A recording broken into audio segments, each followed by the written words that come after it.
stay and fortify. You will be our silent eye.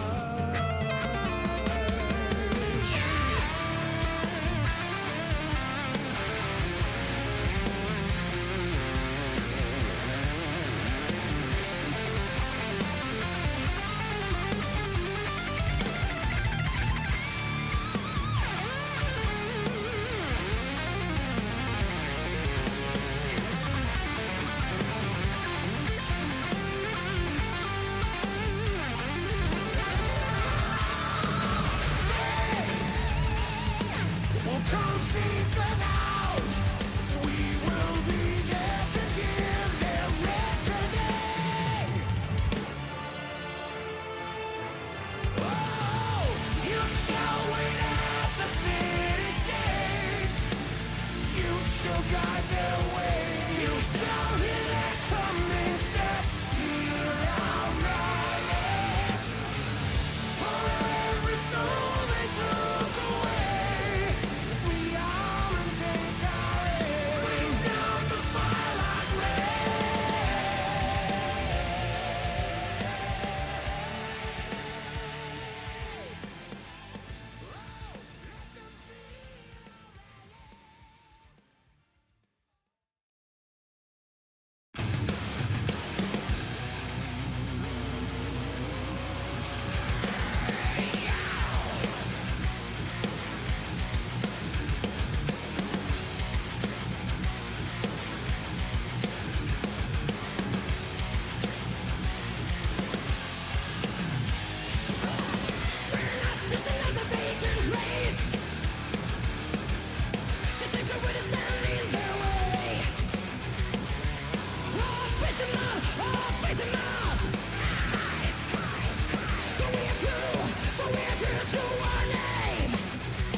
clouds move closer, burnt with the deepest red. Beneath them we look on, when they part comes the hatred they bring. Lost in the dark, we've come so far, another step to rid the pain. Go and be counted till your last day, 'cause only nightmares break their face. So stand upon these fallen lands and follow in our Father's plans. Yeah, until the end we will remain, and we'll hold on until our last breath.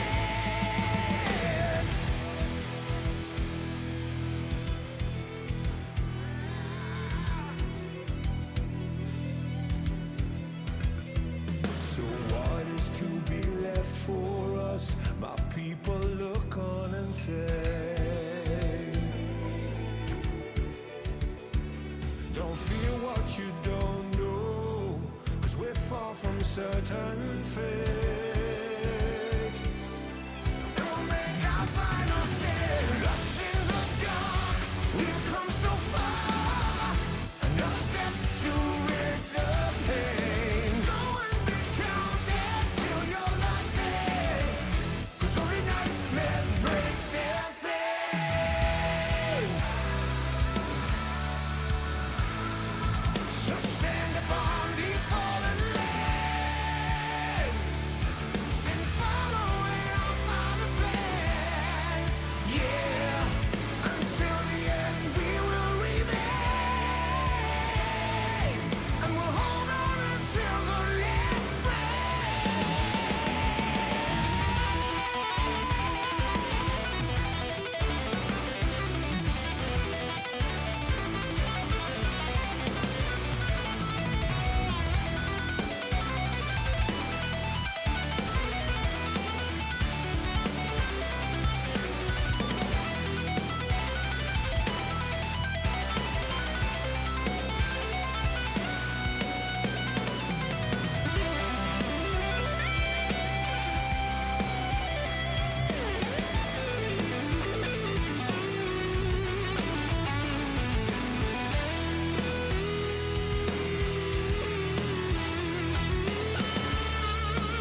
reaching on the other side. We're standing and we're burning bright.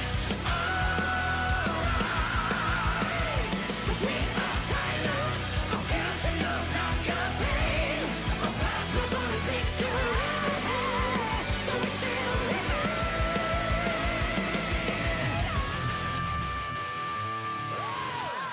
We'll keep closing.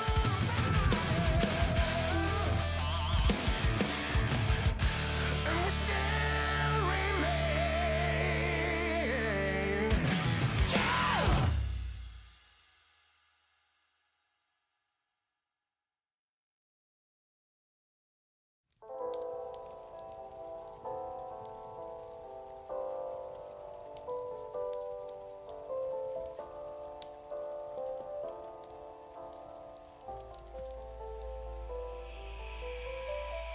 Fellow armsmen, I ask you, will you follow me tonight to break their spine and reclaim what once was mine?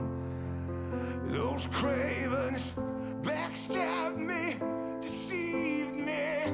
Never shall I tolerate their crimes again. Now let the hunt begin.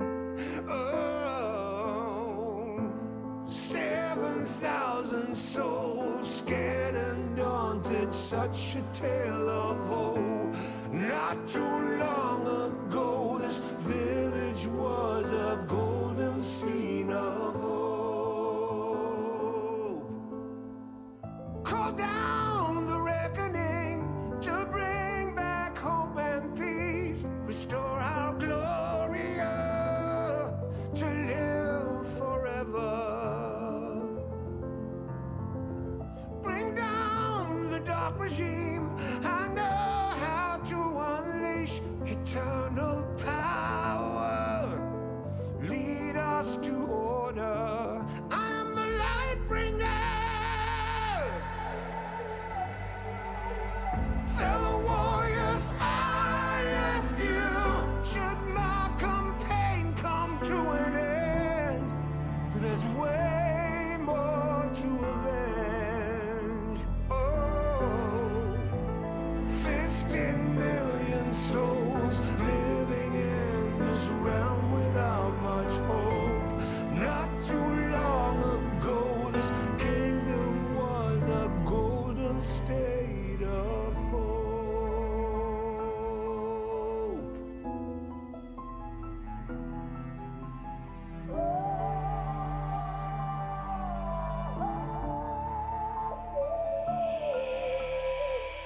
Call down the reckoning to bring back hope and peace. Restore our Gloria to live forever. Bring down the dark regime. I know how to unleash eternal power. Lead us to order.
Yeah!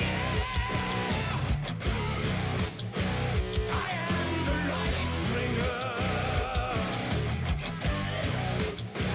Now listen, fellow warriors, I ask you, should my campaign come to an end? There's way more to avenge. Whoa! 50 million souls live in this realm without much hope. Not too long ago, this kingdom was a golden state of hope. Yeah!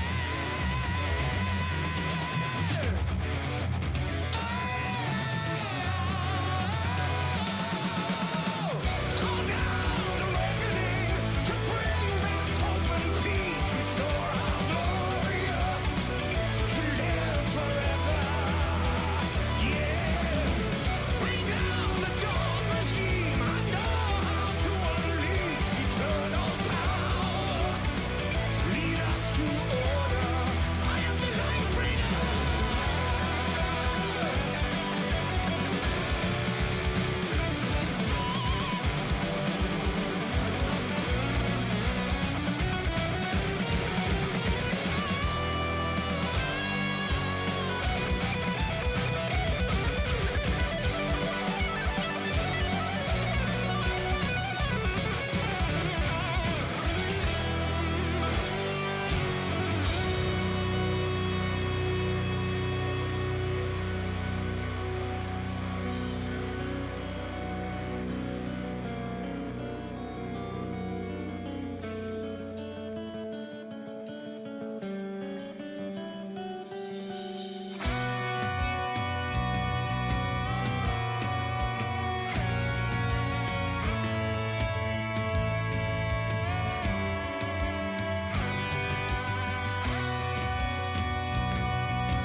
Call down the reckoning, bring back hope and peace, restore our glory to live forever. Call down the reckoning to bring back hope and peace, restore our glory to live forever. Bring down the dark regime. I know how to unleash eternal power. Lead us to order. I am the light bringer.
era of metal has begun, and metal shall prevail.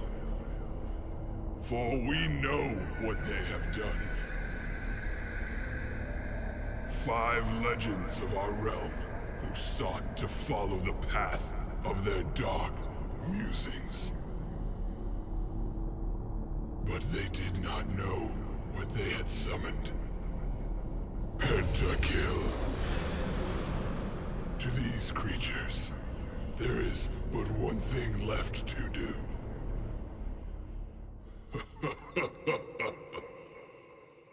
Heavy metal.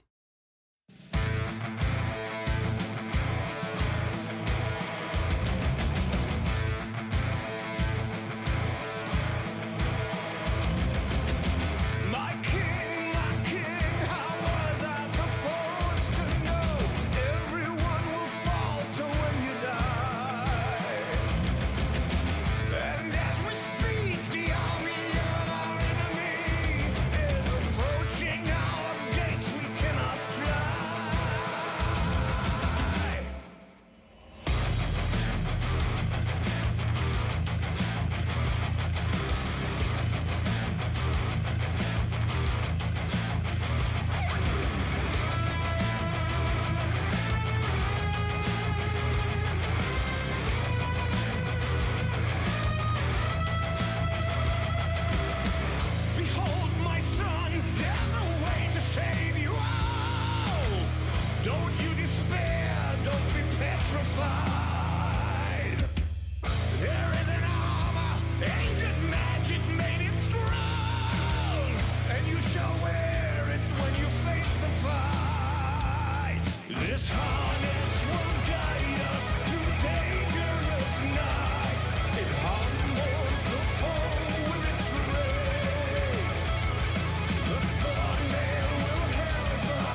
was in vain. Some something about the fortune of the realm. Call on our savior to wipe out all the traitors. The earth trembles as we gather ashore for the lives we swore to hold. For our kingdom glorious.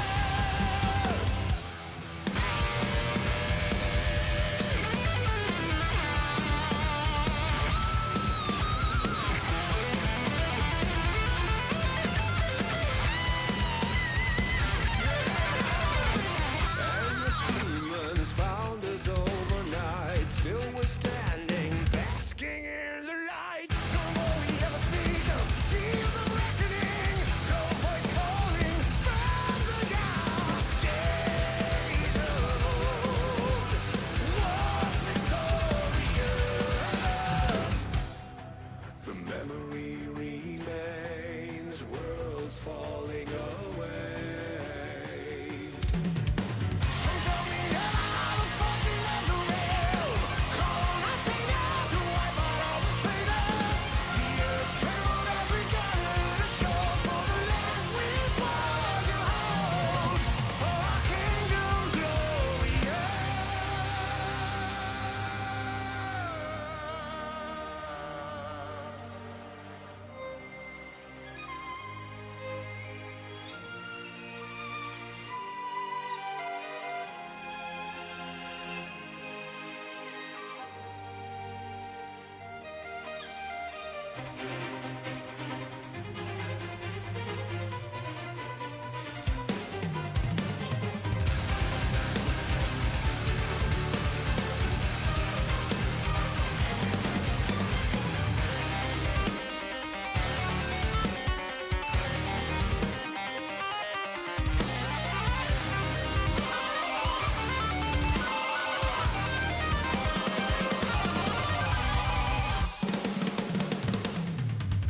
Some tell me now the fortune of the realm. Call on our savior to wipe out the traitors. The earth trembles as we gather ashore for the lands we swear to hold. For our kingdom glorious.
变革轰然来袭。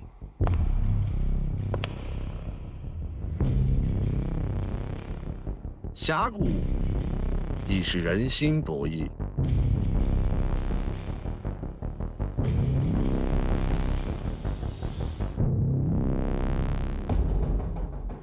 兵秣马，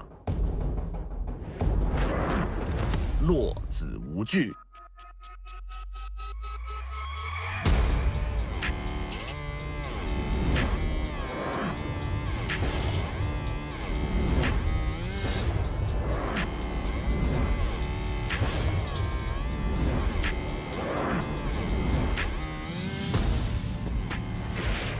棋盘之上，携一子去九州，乾坤未定。这一手步步为营。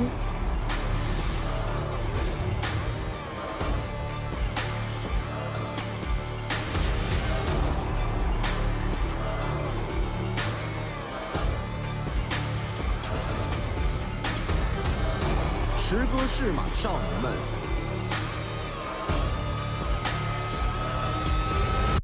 这个夏天，寸土必争。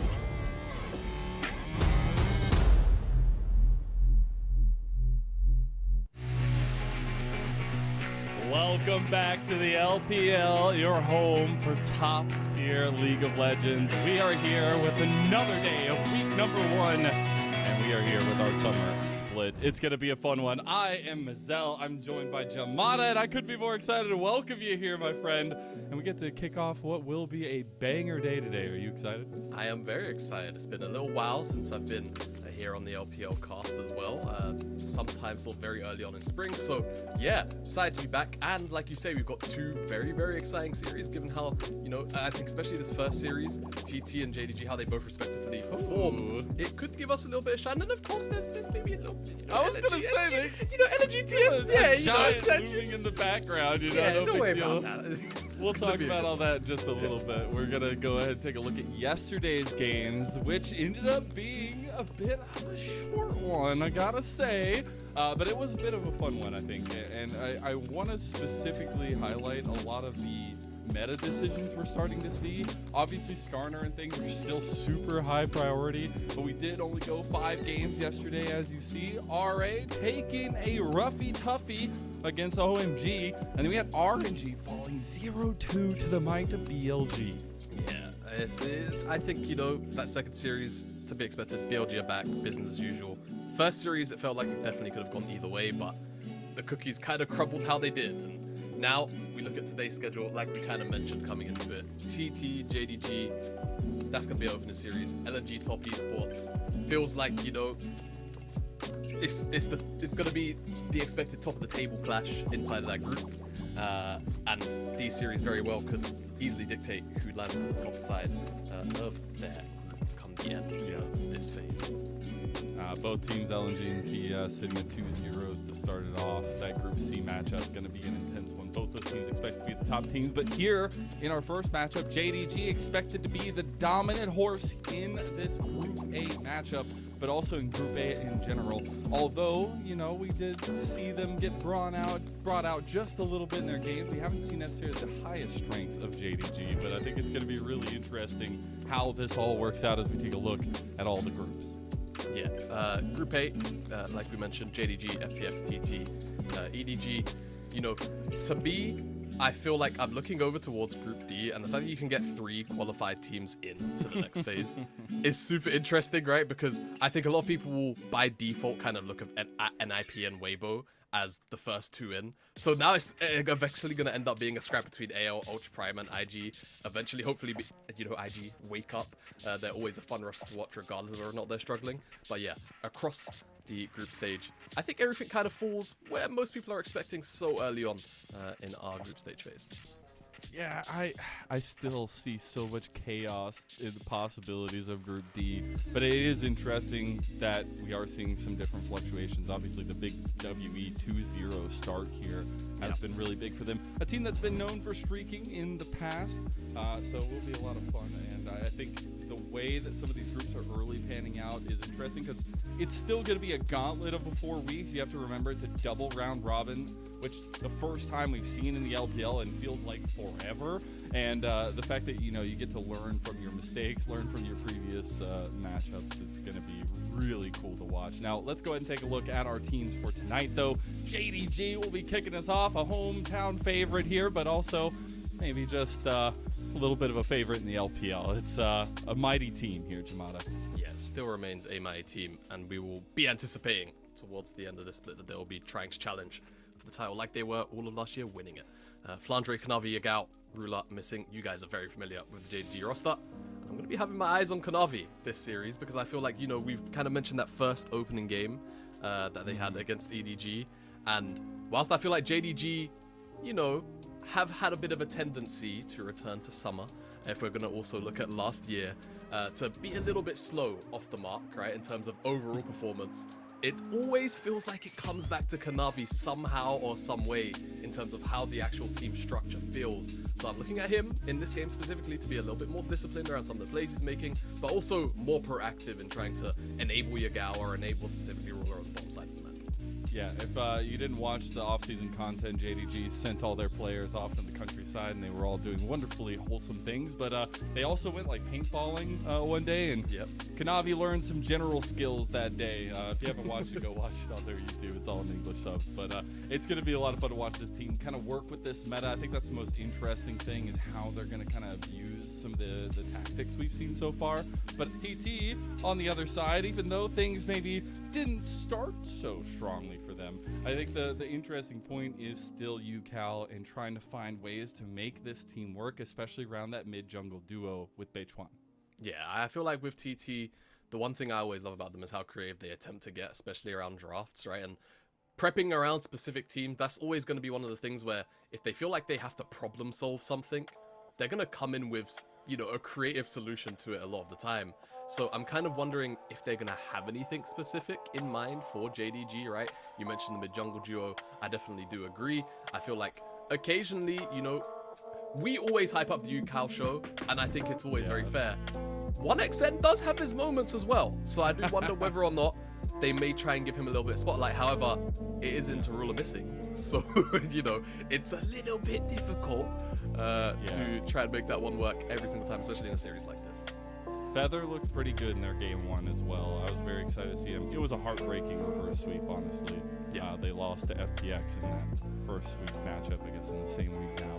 But this is also a TT roster, a TT team that was just a couple wins outside of playoffs in spring, right? They are a team that's knocking on the door but can't take that next step. And maybe this new format, maybe these changes give them that window in. As we know, its top two teams make it through to that Group A of the next stage. Yeah, right. I think that's always been kind of the sad thing for the last two splits now, right? I think it was summer they fell just shy by about 1 win, 2 wins. And of course, I think last split, the exact same deal. We really want to try and see TT succeed. They're a very fun team to watch, right? They always have been.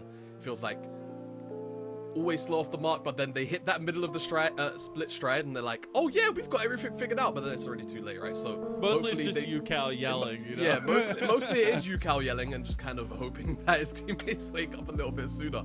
But that aside, hopefully this format can give them a little bit of life, right? Like you mentioned, double round robin, it gives them a lot of time to think on the meta, try and find some of those solutions to perhaps problems that they are finding. And of course, the fearless draft aspect of things does potentially give them some strange avenues to explore, right? So it could give them ways to catch other teams off guard, considering they have been able to do that in the past with their prep without fearless draft.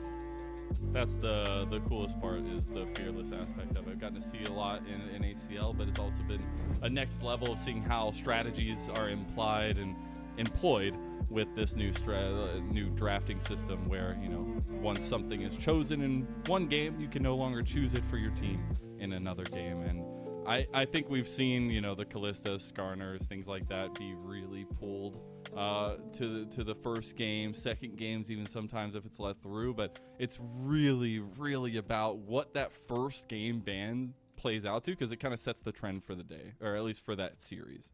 Yeah, it does, right? You kind of, when you go into your opening game with fearless draft, you're trying to kind of come out with the kitchen sink in some ways, right? You want to try and acquire your strongest possible options. It feels like that tends to be where fearless draft teams go in these opening games, because obviously once you play it, you don't get it again, right? So there's multiple strategies to it. Sometimes teams opt for kind of weirder things in game one, so they know that they can, like, you know, try and maybe sneak a win with the less strong champs, and then all of a sudden, you know, you end up with, I don't know, Skarner Karthus Tristana topside, and then there's just no losing, right? So, yeah, we'll see what TT has prepped and planned specifically for that. I feel like with JDG, it's going to be a little bit less about draft per se. I feel like they're normally going to lean on the air of, you know, easier execution, because JDG's map play and team fights is normally just at such a high level that they don't really need weird or complicated drafts. So I think it's on TT to try and mix things up, make things really, really weird and unstable for JDG, specifically for Kanavi, because that's when I feel like JDG will then start to lose a little bit more discipline and a little bit more direction.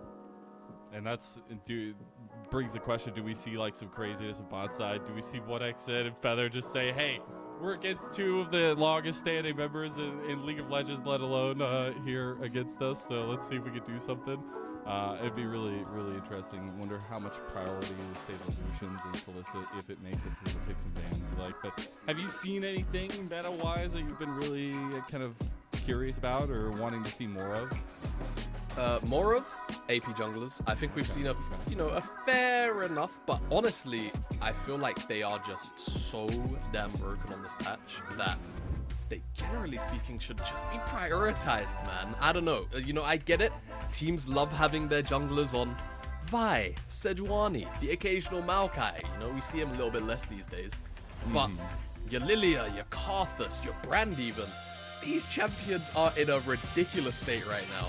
And if you can get your hands on them, or you know how to operate them in pro, right, and you've got teammates around you, if you're a jungler that can play Tristana mid, can play things like Yone, life gets real damn good, and your options really start to really widen out, and it gets very hard to team fight against some of these champions too. So I was talking a little bit about the mid jungle being so important for TT, also very important for JDG. The 5 guy in Yagao actually having a good series could be a big strike into the season, at least for them, as we see TT walk out, though. It's more so about what we've seen chosen in that jungle. Beituan has been a little bit more flexible, very much more aggressive stance, a lot more skirmishing junglers, play the Viego. He had the Karthus, so maybe a little bit less skirmishing on the opposite end, but then he goes with the Graves as well. On the other side for Kanavi, he's going for the Vi, the Lee Sin so far. Do you think we see them trend into that a little bit more for both? Yeah, we definitely could. I feel like, you mentioned Karthus isn't a skirmishing jungler. I promise you, if you land those Qs, it's very difficult to contest him, but I agree, I feel like if you are Beituan, those are also very strong options too for you, right? The Viego, the Graves. Again, you can build drafts around these junglers to make early games very, very shaky. And this is also, I guess, and I forget because I haven't been able to cast many patches of lane swap now. If we have those regular setups, right? No lane swaps. Of course, the bottom lane matchups tend to dictate that a lot, so we'll kind of have to wait and see. But looking towards those jungle picks, I think, again, I look towards Beituan and I look towards, Yukao, and I say, how creative are you two willing to get to try and throw JDG off their game? And as we see JDG come out, big man Flandre, mentor to Sheer, sitting right behind him and learning so much, but really has been a big focus for JDG, it feels like, not only over last split with his adaptation to the meta, the TF, and things like that, but he's been having a little bit of fun with the Skarner and topside so far this split. Yeah, that Skarner champion as well, may I add. There's a lot of things wrong. Mazel, we haven't spoken in a little while. You're going to hear a lot of complaining from me about some very strong outliers today. Skarner will be one of them if we see them, and especially in the top lane. Such an obnoxious champion to lane against. It's very, very hard. And I do anticipate that we will see Skarner probably banned before we see it picked. I hope, for the sake of whoever It's has going to be 100%. on the red side. It's going to be 100%. No doubt. Last person you saw there for JDG, another big change to the roster in this offseason was Warhorse being out of the coaching staff. Obviously a long-time LMS favorite, but has been over here in the LPL for a long while. Sticking with the red theme, by the way. I know this is random because he's a coach, but FPX, Top Esports, WE, now JDG. But anyways, we're going to be getting into Game 1 here pretty soon. We've already heard a little bit about what Jamada wants to look for. We want to see some AP junglers. I'm looking for the Lilias, things like that. But it really is about what this Game 1 draft is going to look like, and if we get some of those big power picks let through. I will try and stay serious, but you mentioned color scheming, and I'm just gonna I say did. it's really bugging me that TT are on the red side of the stage and JDG are on the blue side of the stage. But then you have Yukao's hair that literally perfectly matches this version of their jersey. So Which I have to say, dedication. Yeah. By the way, I'm from surprised he Yuka. didn't choose the other one, but I guess that's like black and blue. This one's like all blue, so why not? Yeah, I mean, either way, it's a really good shade on him. I'm happy. I'm happy for you, Cal, that he's landing on that color. Gameplay stuff though. I don't think honestly, the reason why I harp on this mid jungle duo and matchup in particular is I feel like it's the most likely area that we're gonna see some deviations, because in other areas, basically just top and bot, right? We're looking towards probably the Varus's, the Lucians, all of the stuff that we're used to, the Callista. I guess some like sort of smaller outliers, maybe I would like to see is something like a Jin, right? A little bit of South my 1XM, goat, right? my goat. That could definitely be something that he does relatively well on. It's something as well that has a decent enough matchup in to a lot of the meta AD carries. It can stabilize very well. The only thing I feel like it will definitely struggle in, though, is some of those lane swap scenarios, right? Jin is not the fastest tower taker. He's not going to take down plates super quick. So if for whatever reason a lane swap does occur, that's going to kind of suck. But then later on, as long as you've got a draft around it, things like the curtain call, the route as well from downtown can really facilitate a lot of plays to happen if you've got carries in the top side of the map, right? In the jungle and the middle lane. And if you're wondering why I'm freaking out like a little child, it's because I may be or may not be a Jin 1 trick. Okay. I didn't even know. That's something I've learned. It's been about what comps go with the Jin and a lot more utility given from that role, and I think that's where the curiosity for me has lied, is what teams are willing to go with like more utility picks in some of these pivotal roles to flex the other parts of the map itself. And that's why I think tonight maybe we'll get a little bit more utility from the jungle, or from the laners towards the jungle a little bit more, with how important that matchup can be. Yeah, and I'm hoping that is what we end up seeing, Mazel. Shouldn't be too far away from draft now. I'm very excited to kind of crack through this series, because it will be, for me, the first time that I get to kind of break down a draft by draft of Fearless as well. Does seem to shake things up, does seem to make things, in some cases, especially if you do approach game 3, very, very spicy. As the light shift, and we should be getting into draft. And I'm curious if TT do adapt anything with the change and bringing in Feather to kind of combo with 1XN. A combo we saw last split, obviously, but we saw TFTO last time around for TT in their loss. We'll see now if that kind of more Enchanter style support comes out for either of them. But we'll see now. First pick Tristana, easy pickings, as a lot of those big picks have already been taken off the board, Jamal. Yeah, exactly. A lot of ADC focus, but obviously Tristana also works as that flex, right? So a lot of opportunity to use it for Yagao or Ruler, TT, Corki as well. Of course, if you're unfamiliar on 1410, there's a lot of games have been played now. Corki is now an AD champion, right? He's no longer got the predominantly AP mixed build. And Corki, whilst his changes have been a lot more geared to try and shift him towards as a bottom laner, we still see him quite frequently in the mid lane as well. And what does that do? It opens up some of these AP junglers that I was talking about as well. So let's see what Beich1 does decide to land on. Corki, whilst he's been moved away from that poke sort of variant, we've seen, shifting and varying builds from Corki, from crit to lethality, both kind of offering front to back or poke respectively. Yeah, I've been torn if I like the lethality more or the like Trinity Force Fleet Footwork build. I'm glad that we're seeing flexibility in Corki. He's not just like scale and use rockets. We are seeing some of that kind of, you got to be in there and get dirty. Yeah.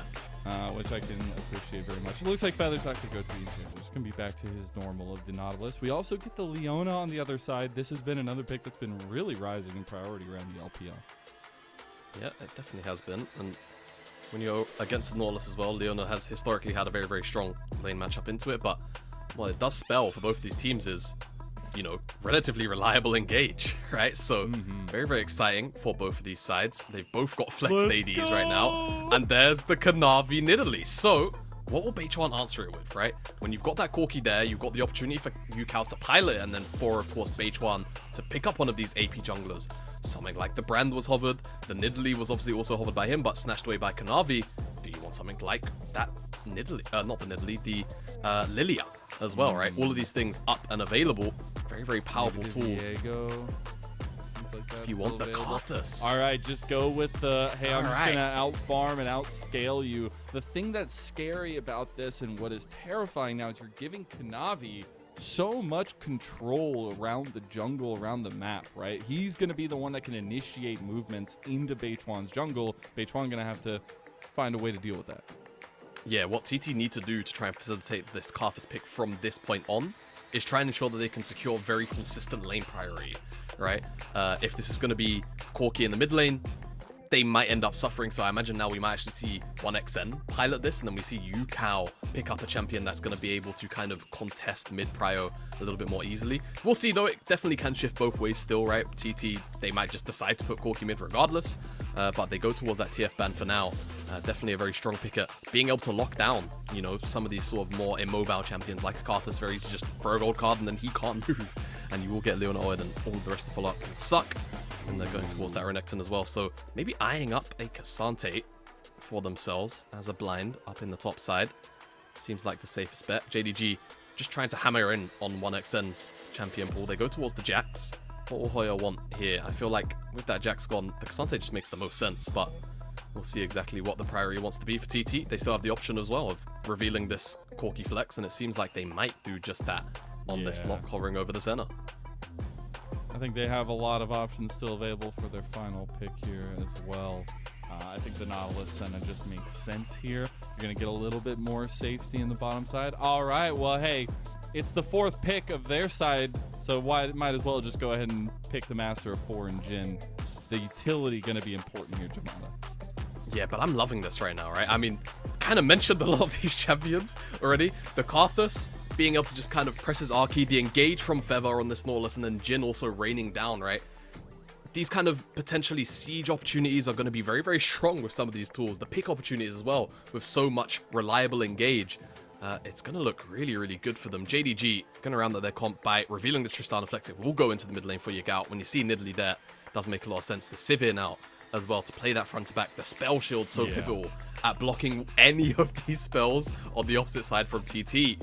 And Flandre likely going to lock in a tank. He's hovered a bunch. Zach's a pretty solid option here. Sante as well would be pretty unkillable. I really like the Sivir. Just gives you that late game scaling, the double marksman comp, but also that safety like you're mentioning. The Zac also length of engage right now, going to be a pivotal tool for JDG. The solar flare plus the elastic slingshot. Long distance is the name of the game, followed up by the spears.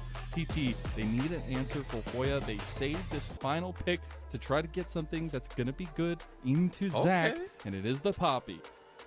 All right. Okay, Hoya, I see you. Poppy, of course, the Steadfast Presence, a very, very good tool at denying very specifically that elastic slingshot, but there's 3 other dashes that are, you know, 2 of them are pretty easy to predict inside of the rocket jump, and of course, the dash in from the Leona when she's looking for the engagers. So I like this as a countermeasure to some of the engage, but also it's strong follow-up as well, especially inside of the jungle. So TT, a lot of scaling inside of the Karthus, inside of the Corki, but, you know, strong engage, strong poke through the Corki and the Jin. I'm liking what they're putting down for JDG. A lot of very reliable scaling through the Tristana, through the Sivir, double DPS AD carries, and very, very strong engage between Leona and, of course, the Zac. And I think, realistically, we're just going to be keeping our eyes on the jungle matchup, right, Mazel? This is Karthus and Nidalee, right? It's all about the tempo. It's all about whether or not Kanavi can interrupt the farming patterns here of Beichuan to stop him from scaling up for free, to stop him from kind of being able to build up a massive tempo lead. Karthus can very quickly take over a game if he's allowed to get, you know, 2 full clears, undisturbed. All of a sudden he's level 6 and he can interrupt any skirmish on the map with that Requiem. Yeah. Very different looks and strategies going into this game 1 for both these sides, but it's going to be a lot of fun either way. You have TT, who have been locked out of playoffs, and it's been a while, guys. We'll see if they can make this push here in this Group A. They want to grab their first win. JDG, the looking like the top dogs of Group A here. want to go up yet again. Game 1 of JDG versus TT kicks off now. Let's see exactly. As the gyros ring out, I've missed them. As they quieten down. Watanabe and Beichuan. Alright, Watanabe just won the whole game. But Is that how you call it? It's just that's how you call it, yeah. Let's see where they decide to go. As I told you, there's going to be a lot of complaining today from me, Mazel. I've got one complaint already. Beichuan Dark Harvest. I'm not a fan. Won that first strike. To me, the first strike setup, it's a lot more damage for one, like front-loaded onto your ultimate. But also, you know, the gold is nice, right? The skirmishing power early on. The Dark Harvest, what it can provide for you is some of that, like, sort of, I wouldn't say confirmation on some kills, but, like, perhaps resets if you're able to, you know, start to run over a fight and some kind of extended skirmish. Then Dark Harvest, you know, you can see its value if you proc it twice. Yeah. And I think the other thing, yes, we're going to have a big spotlight on jungle, but I think it's also looking at how quickly lanes can join jungle. Like, that defensive posture is going to be super important, and we've seen that be actually super pivotal in a lot of moments. So especially Yukao and Yagao, they're going to have a big spotlight on themselves. This bot lane, maybe not as much focus. We'll see what the path has since we do have opposite sides, but I think the most interesting thing is we highlighted earlier a little bit of the newness versus the oldness of JDG versus TT here, but 1XN against the organization that he came up with on their JDG LDL squad, and here trying to make it against Ruler and missing the faces of JDG. Yep. Very much always one of those things where when you come up against, you know, a team that you were a part of for a little while, there's a little bit of pride in trying to, at the very least, have a good showing individually. Being able to take them down is always a very, very sweet prize. Now, this is what I wanted to know, is whether or not Kanavi was going to do his 3 camps and then look to try and invade. He could also just look for an angle onto Yukao here, poke him out a bit. Oh! Spear goes wide. Got the speed of the wings of that big manatee. Not too bad, not too shabby. JDG, try to strike first in mid lane. That activity is going to be super important against Kanavi. And I'm going to give you a 1-2 punch because not only is 1XN against his old organization, but so is Feather. So they've got the 2v2 of Joy Dream going against Ruler and missing. And we got to see a little bit of a 1-2 punch with the Jin Nautilus combo down there. Let's talk about that a little bit. How are they going to utilize that? I mean, to me, it's about, you know, trying to set up, once this level 6 comes in, that's where the power of Jin and this Nautilus really comes online, because Depth Charge is then kind of just a confirmation for a Dredge line into a Deadly Flourish from downtown.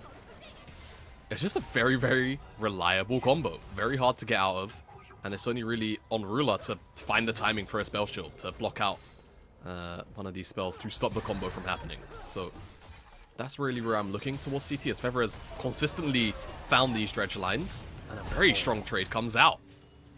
Only thing you gotta be careful is that Boomerang Blade. There's the Jin. Here comes Beichuan to show his face for the first time down bot side after full clearing his jungle. But it's so difficult to go catch for this the wave. dive. If they get this Dredge line here, Missing and Ruler are disconnected. I don't know how this is going to go, but Ruler's going to throw some damage out. Feather's going to dodge out. Oh, There's no. first kill for TT. Oh, no. It's going to be Ruler's flash, though, and now a TP. A little bit late, but maybe enough. 1XN wants to get the 4th shot. He gets him. That's going to be a double there for Beichuan. The Karthus getting 2 kills is huge. Feather needs to save him, though, because that'd be a lot of gold to Flandre. They are going to walk away scot-free. It's 2-1 early, but that Karthus getting kills is huge. Yeah, it's 2 kills to Karthus, though. Kanavi's going to try and find a consolation prize on the top side of the map. That teleport from Flandre was nice, but he's going to sacrifice a little bit of a wave for it in one way. Actually, no, he's going to stick on the bottom side, and as I make that call, Ruler's actually going up to shove this wave back out. Hoya's not quite able to catch out Kanavi and give him a little bit of pain on the way out. So JDG, it's a nice bounce back as they kind of reset themselves inside of the lane assignments off the back of this play. But for TT, let's get a look at the execution, as there's not really much to complain about on the missing takedown. Very hard for him to really find a play. But it's about when this teleport comes in, and 1XN taking that extra tower shot really sucked for him, as Beichuan kind of gets that drive-by Q. It's a good flash there from Beichuan to get away from the turret aggro. That would have been a much different fight. They do move, though, now out of that bot lane, because 1XN on the Jin will be fine. They're going to move Feather out onto the map. Yeah, okay. This is going to end up being fine, because Siv's got a lot of wave clear. Very hard for Hoya to tank up the whole wave. Stop him from pushing in here as the bane of a Jin, any CC. Oh my god, he's looking to get the 4 shots to speed up, but he's just dying to tanks. Luckily he gets out. Deadly Flourish gonna miss though. Feather looking for a re-engage, might just get his life taken from him by the Cougar Claws. 4th shot from 1XN ready to go, but Feather just dies to the Cougar. And that's Kanavi getting one back for himself. This is an easy redive for JDG. They can really push out 1XN here if they want to. Very easy CC. Beitwan as well could be a free target. He's no flash. Man, he's just a Jin. No. Kanavi beautifully juggles it. That those bloblets aren't going to survive long enough though. Unfortunately, Flandre. He's going to give a kill over to Beitwan, try to get one back, but that is huge because I got to check in. Our win condition was this Karthus scaling, and he's got 3 kills now, Jamada. He's got 3 kills. He's going to farm up that Grump as well. Kanavi's going to smite that one away. Get himself halfway to level 6. And once he resets and moves back up to the top side, Beitwan's going to be level 6 at like 7 minutes. So he's on real good pace for himself. 3 kills. Already got the Sork shoes. Okay. Now, this is where, you know, my brain starts to tinker. I really hope for Beitwan that he's not going to go Malignance and he's going to go Blackfire Torch. Because one of those items is definitely a lot stronger on Karthus than the other, and I'm not going to let you know which one it is until he's completed it. He's got the Fated Ashes. Blackfire. I'm just going to take a he's got the Fated Ashes. So it won't be Malignance, thankfully. Yep. So now, as we were talking about it, how does JDG get back into this? Some of that proactivity still going Kanavi's way through all of this, because he also has gotten 2 kills, and I think rightfully so. Our focus on the jungle is working out, but he needs to stay proactive. Yeah, so my only counter argument to this, Mazel, is which one of these champions can press R and deal like a guaranteed flat amount of damage to everyone on the enemy team? I'm trying to make it work in my brain. Yeah. The Cougar, there's the R button, you jump in afterwards, you do a lot of damage. It's kind of the same thing. Yeah, you know, I suppose so, to a point. Let's see how the dive plays out. Unfortunately, for Flandre, he couldn't find that connection on the elastic stretchy arm onto Beitwan. But it does help in taking down 1XN. And yeah, funny death cam. Beitwan picks up another kill there. But all in all, I think they're probably okay and content with trying to set 1XN just slightly further behind in the immediate play. But when you really kind of take a zoom out, he's actually up 500 gold from the assists, right? So he's actually doing pretty similarly for himself, all things considered. So he's not too bad. You mentioned how the JDG get back into it. I think just trying to consistently be a little bit more proactive, right? Get Kanavi involved. He's the one with 2-0 right now. This mid lane, Yagawa's kind of just been farming it up and keeping a moderate amount of pressure. And I think that mid lane matchup is going to remain that way for a little while longer. As a TT looked like they were eyeing up a jungle stop, or maybe they're looking for a fight on the backside of it. We did see JDG sneak away the 3 grubs on the opposite side. TT rightfully so, wanted to kind of push their presence out a little bit more to maybe stop JDG from just immediately taking both objectives. But this is the kind of setup that we were talking about from draft, where JDG have a lot of control of the map. They, at this point in the game, when they're a little bit more up and running, it's very difficult for TT to wrestle control of places. Yeah, it is, right? It's very, very hard. All Beitwan will check with the Wall of Pain, so won't find himself in a world of one. But it's very scary for TT, especially whilst Feather doesn't have level 6, right? If you send in the Nautilus and he face checks, at the very least he's able to get like a depth charge off, and then maybe you can find some kind of cheeky self off the back of that, right?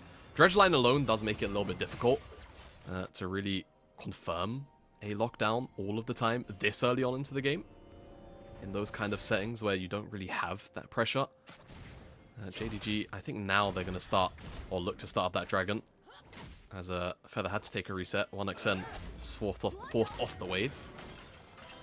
And that should be a very, very free dragon. So both of those early objectives will go the way of JDG. Grubs are up in 2 minutes. What's TT's answer?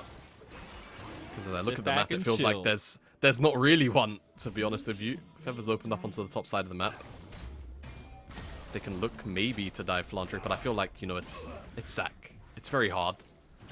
And the best you could really do is hope that Beitwan gets the kill with the Requiem from the other side. So it just looks like it's going to be Vision. That'll be the answer for them.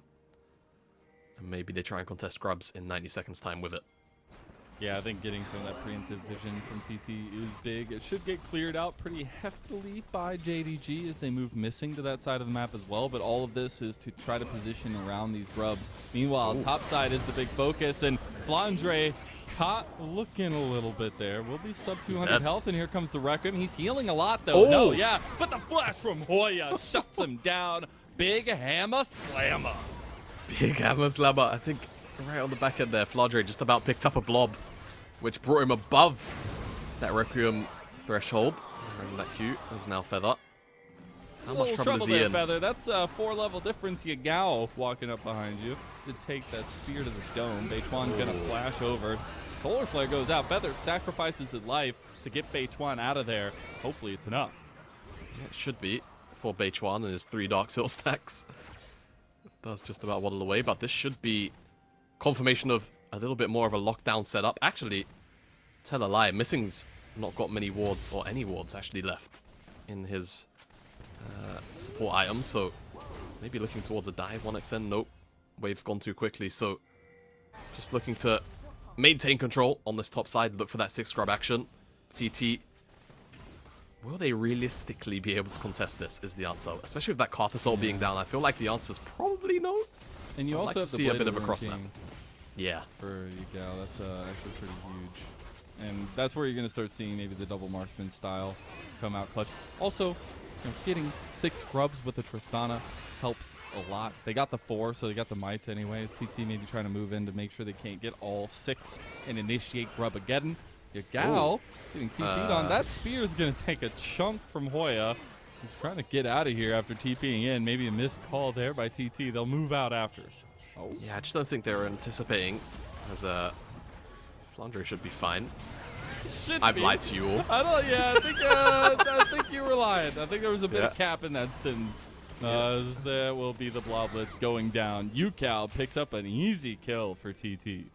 Yeah, apologies for the pork bite, but yeah, TT should be able to get the remaining 2 grubs now off the back of that. I don't think there's going to be much contest. Ruler, it's not going to be picked on that top side. Hoya though, nice combo. Good steadfast presence. Yeah, trying to connect the spear, does it up, hitting one on the back end. There goes those 2 grubs over to TT. And we'll go to Kanavi now, trying to clear out the rest of Beichuan's jungle, but he's on the top side farming away. So let's check in at that style that we were talking about. Kanavi has been proactive, but my God, when you look at TT's comp and the minutes start ticking, I am terrified. Yep, so do I. I'm very, very concerned. Corki on this patch, very, very powerful. Got a collector, first item. I can't remember off the top of my head what the collector build path is on Corki. But I do know that the true lethality build that I've been seeing doesn't off the top of my head involve collector. So we'll see where he decides to go over, as Kanavi did want that blue buff, but Hoya will play bodyguard. And yeah, as you know, time ticks on, it's not going to be an early soul by any means either. For TT, they are kind of chilling, right? Karthus is probably going to hit level 11 in, let's say, 2 minutes time. Maybe 3, as he tips over to 10. And life will be good, right? You've got this Karthus scaling up. Corki, we know what Corki does, because if there's one thing that hasn't really fundamentally changed, despite all of the changes to Corki, is that he's still a very strong late game champion. So JDG, it's not that there's necessarily a hard timer on this game, because I feel like when you've got tools like, you know, Zac and Leona for engage, all it really takes is 1 solid find onto 1xn, onto Beichuan, onto Yukao, and then the game just feels really good. But it feels like that default kind of neutral game state really does lean in TT's favor as they're starting up the Herald, but the setup's not that good. Yeah, this isn't the best setup I've seen. They have double collector complete. Oh, Beichuan tanking that spear. Here comes Feather blocking a lot, but Flandre over the top like a wrestler from your favorite. And now we get this steal away by Kanavi. Things have gone from bad to worse, and that Requiem is nothing short of just a bit of a miracle. And JDG, they move in, they clear out, and now they have full control. Meanwhile, Hoya trying to go all the way in on bot side. He does have a bit of damage here. Oh, stopping the rocket jump. Oh, okay, that's smash down. Very, very unlucky that Q doesn't find the slow. Could enable a chase down, get a flash out of Yagao, you never know. But TT, plain and simple, just skipping steps, man. They don't have mid lane wave pushed in. No one's there to catch it on the side of JDG. They're just in the river, looking at them start this Herald up and get the free contest. And like we said, right, it's so easy for Flandre to find target access to then set up missing onto champions like Jhin and Karthus. It's so, so simple. So for TT, you can't really allow for JDG to get that kind of freedom for those engages. Oh, you're just going to get run over. That spear. Oh. We'll just go wide. He wasn't cool enough, though. He Nope. didn't stand still. Didn't believe. Got a little scared. Mazel. Didn't believe. And now JDG off the back of that play, right? Just from finding that Herald fight. Mid lane tower tier 1 gone. Tier 1 on the bottom side gone. All of that gold funneled in. And again, it's just the skipping the steps through the mid lane, realistically, that makes this play so difficult. And Flandre having such an easy angle. You have to have these waves shoved in at the very least. And yeah, the follow-up is solid. JDG, there's not really much to say about this. When TT give them such a freebie, they just That kind of length take what's given engage, to them. man. Yeah, it's very hard to deal with. It's so hard to position around that, especially when you have the likes of a Jhin who really want a solidified backside of the fight. That does not exist against this composition. And if you step up, you're going to be right in the meat grinder of it. So JDG utilizing some of the strengths of their composition well. And remember, this is a JDG team who was locked out of MSI. It was a disappointing spring, and they are back with a vengeance, even if they're taking a little bit of time to warm up here, Jamana. Yeah, I will say this is a much more cool, calm, and collected game. And I did highlight Kanavi coming into it, and I said, you know, look, I need to see Kanavi have a solid game. That tends to be what dictates JDG having a good one overall. Yagao, though. He felt like he was back on the farm. Whoa, He was just whoa, chilling as whoa. Hoya tries to go for the wonky play. Can't do it. Requiem's going to come down. Yagao's going to fall over to Beituan, but JDG have some fight back to him. They got claws of their own, and Ruler finally comes in to help Kanavi secure that one. Now they got Hoya caught completely out, and between a rock and a hard place, they take him down. 2 more kills for Kanavi. King Kanavi is right back at it, 5-0 on the Nidalee. It looked good for a moment for TT, but the play overextends. JDG are there to capture Hoya and Feather, pick up all of the freebies on the other end. And I went a bit ballistic for a second as, hold on, Yukao, no, he's fine. Because I thought, never mind, let's see how this skirmish plays out. You don't get a Beituan. chance to talk. Ruler is here. Kanavi wants more kills, but now Ruler is going to get his own. He's dropping in some gold. Look at that huge stretching strikes over the wall. And now Yagao wants some more, but he goes right into melee range. He's going to die immediately to 1xN. JDG trying to go in big. Zenith Blade from missing. And here comes the onslaught. You're just a Jhin in a non-Jhin world. And Yukao's trying to Valkyrie in his way out, but the beautiful slingshot. Hoya's going to deny it. And Yukao makes it out with the flap of his wings. Hoya, maybe not so lucky as Ruler wants to chase him down, but can't do it. Well, well, well. JDG, what have they done? They've taken over the bloody game. Very, very hard for Yeah, TT. I'd say so. It is. Kanavi's got 6 kills under his belt. There's just keep fighting, man. Just keep going. Oh, themselves goodness, the red. fact that Hoya goes back in there. All right. Do we have a moment to breathe? That's realistically the question.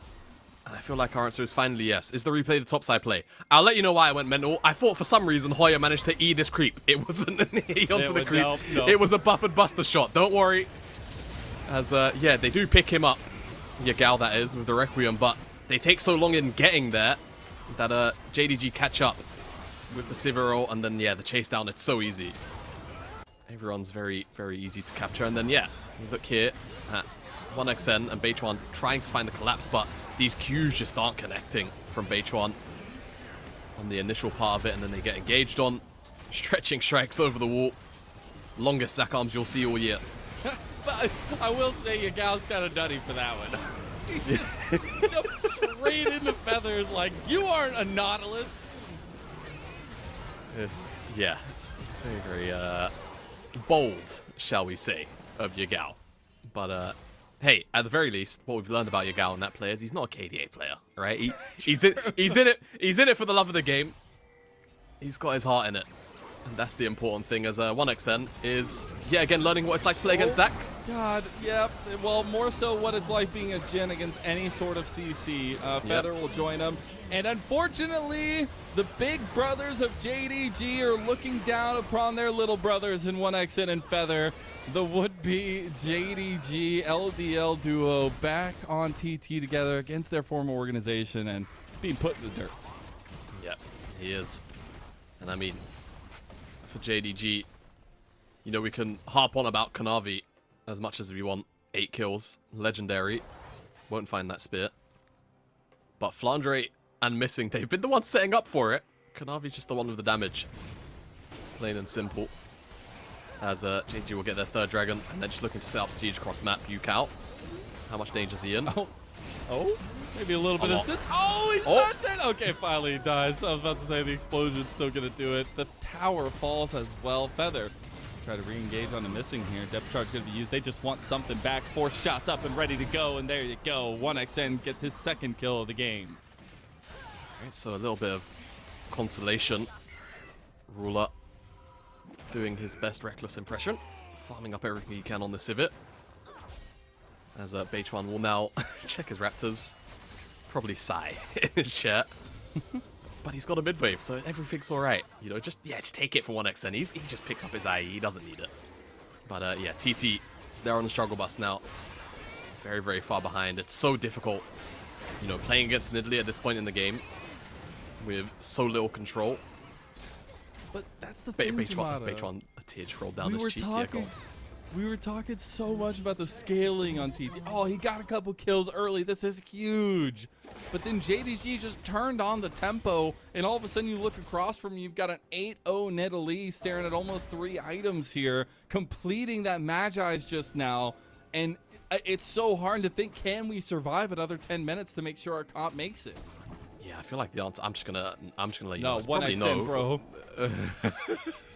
1xN, your place is hugging that tower, like physically, just touching the tower at all times. But yeah, at this point, it's so difficult, right? Because Civet just gets pretty much guaranteed prio on every single wave. And it just enables JDG to walk in and slowly gain control wave after wave, as they know that TT have to have someone on that wave to pick it up. And then Yagao as well on the side lane now has so much control. It feels like that, you know, scaling fantasy that we were talking about is a very, very long way away. Yeah. And the craziest part is that Kanavi has, yes, there's been a lot of support from the team. A lot of the movements and timings have been really big. He's the only one that's almost at 100% KP, right? Like, he has single-handedly been dictating a lot of this game on the Nidalee, and it's good to see him back in a place of power, a pillar for JDG for so long. Yep. Exactly. Jesus Christ. Just half health Bechuan, no big deal. Kanavi looking to add more pages to that Magi's. Yukao won't be in any danger this time, but we'll certainly have to take a reset. And now it just feels like a matter of time between whether or not JDG decide to pull the trigger on a Baron or wait for this Dragon Soul, right?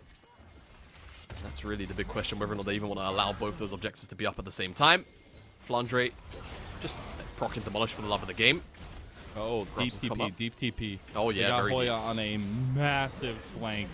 Let's see if they can get know Yagao something's here. up. He's already used the rocket jump into the wall bang, into the deadly flourish, into all the damage, and Yukao picks off Yagao as JDG caught lacking a little bit. They have to try and turn this into Baron. I think they have to desperation play this now. It's 4 versus 5. Flandre's a little chunked out but has teleport. They can burn this relatively quickly. This TT. is where Kanavi wants to be. Yeah. It's scary. Poke. Big Baron pullback.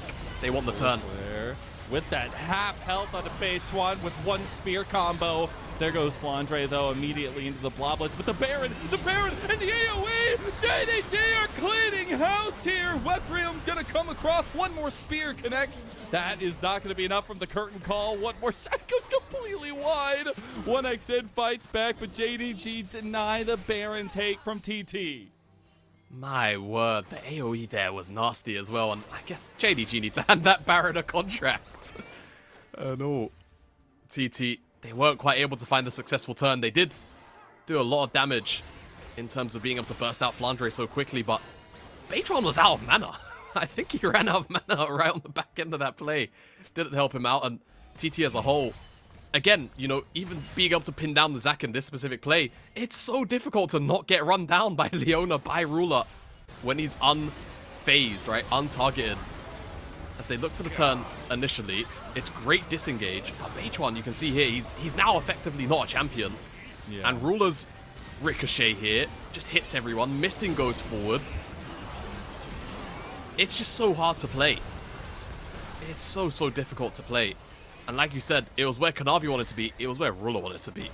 Yeah. More importantly. And I'm not going to lie, 1xM missing a bunch of those shots does not help. Yeah, That's the didn't kind of help. cleanup you've got to have as the Jhin. That's your moment. That's literally the stage is set for the man himself. But TT not wants to back down. There's a dragon. They want to deny the soul. Flandre's on a flank. He's been spotted out. They know somebody's back there, but meanwhile, they're losing their base. TPN, JDG don't want to shy away from a fight. They're going to go, whoa, he's all the way out of there. Because now you've got JDG without the front line, but did it matter? No, because that wall is the size of a bank, and they just dropped it on the heads of TT. Ching, ching, baby. That's a 1-0 for JDG. JDG had a little bit of contest in those first couple of minutes, but we asked for them to deliver a clean game, and by golly have they. They'll take this series. Game number 1. It'll be a little bit slow as the rest of the team come in now. Flandre had that teleport in. TT had a couple of good moments, but JDG, once Kanavi got rolling, felt like the rest of the team around him, Flandre, the engagers, missing the engagers, really solidified that lead. And there was no rebuttal as they take this first game of the series. The most terrifying thing about that game was the brutality of some of those decisions that they made. The execution on some of those team fights were insane. That Baron take with the AoE from Ruler, making sure to pepper that in there. The fight before that, where Flandre perfectly finds the backline access with the double elastic slingshot hit into the stretching shot. Like, there were just so many fights that JDG looked clean, and I know that's the decision you wanted from them in this series. So TT definitely going to be worse for wear after that one, but maybe trying to learn a little bit, and it is fearless, so no more crazy Wombo comp there. Jamada, you have any thoughts from TT coming in? They going don't into game have 2? to deal with Zac anymore for the rest of the series. They can pick a mobile AD carries now and feel a little bit safer. Maybe. Who knows? We'll see. I like the idea, though, coming out from TT. So, at the very least, I think we asked for them to be creative. They were creative.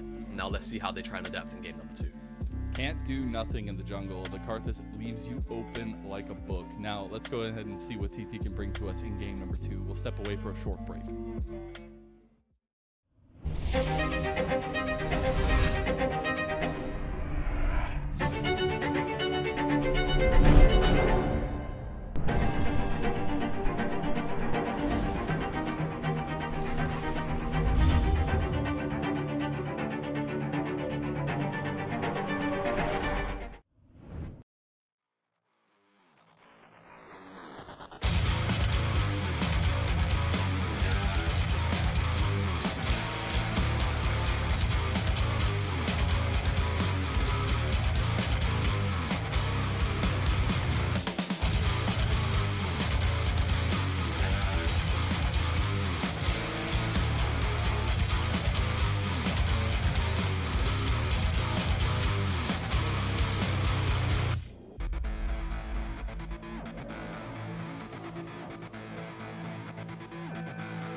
Welcome back, everyone, to the LPL Summer Split. I'm Mazel. I'm joined by Jamada, and what a way to start off the day.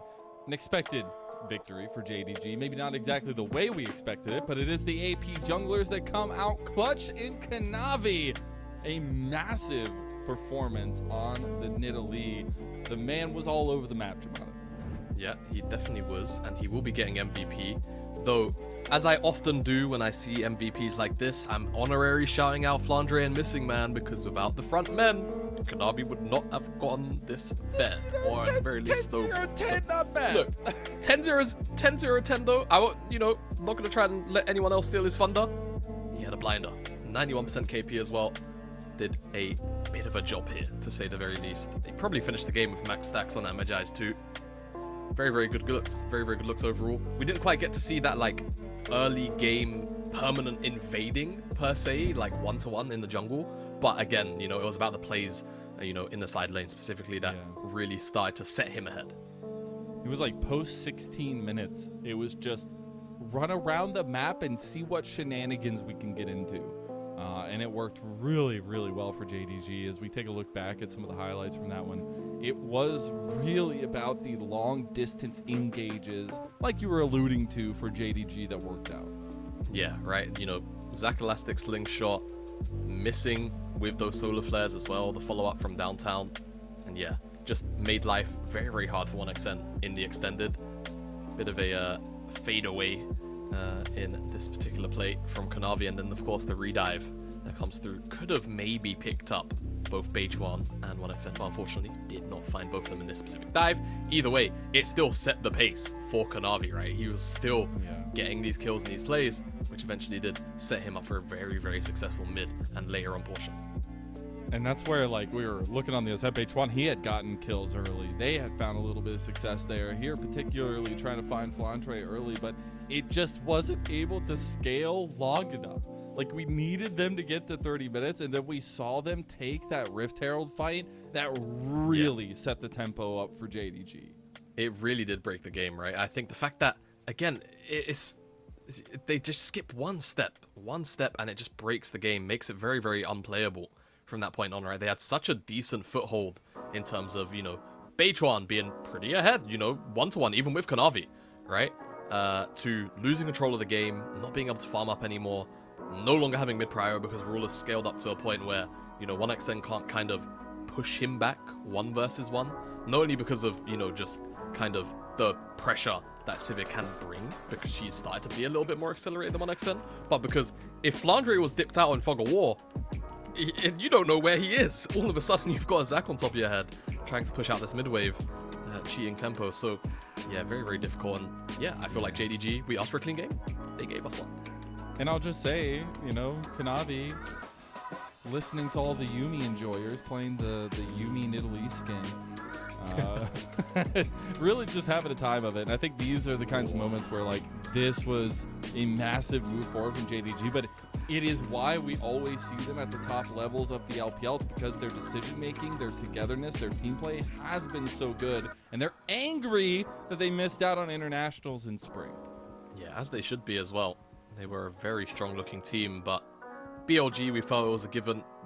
Top Esports made their way in. So for JDG, a bit of a revenge tour in many ways. Many of their games will be to trying to make it to that world setup as we're in to our second draft. And let's see where TT and JDG decide to go. So as you see at the bottom of your screen, those champions are no longer available to either side, or at least to the side that they are under. TT's comp from game 1, JDG's comp from game 1. Now we get the Nidalee ban towards TT. They don't want any of that from Beige1. They also ban away the Tristana. So that has been the tried and true strategy that we've seen in ACL level as well. You get a very strong comp game 1, then you ban out the core pieces of it in game 2. Yep, very, very easy to do that. You don't really want to get, like, reversed on, right? Like the reverse run back, where enemy team maybe gets the entire draft that you had. One thing that TT, let's see if JDG this is, end up getting, is whether or not this ban of the Skarner comes through, because again, that champ is really ridiculous. It doesn't, so let's see if TT want it, or whether or not they prioritize something else somewhere else on the map. No Tristana, no Corki, so those AD mids are gone. Skarner can work as a flex. TT want it, they can get it. There are, of course, many other options as well. They can't go towards the Nautilus, but they can go towards other support options as well. Something like the Ashe. Of course, flexes into both those roles, right? 1xN and Feather can both play it. Nice lock-in overall. Yeah, It goes like through, and it should. Gives so much utility. We've also seen it in the ADC position, but the hawk shots pay dividends very, very quickly. We'll see what kind of bot lane that JDG are going to want to go with this time around. See if they want to go with something aggressive to maybe push 1xN and Feather a little bit more. But with that Varus ban, a lot of the big picks have already been taken off the board. And my personal favorite gets locked in yet again. It's the Age of Jin. Now JDG locking that one in, but the Rumble also here. Yeah, okay. Rumble as well.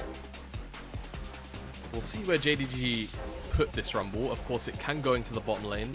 If something like a blind Cassante comes through, then Rumble can very happily be placed into that lane matchup. Jungle technically as well an option, but it's not as strong as the old days, but there's that Skarner we were talking about. A lot of flexibility there.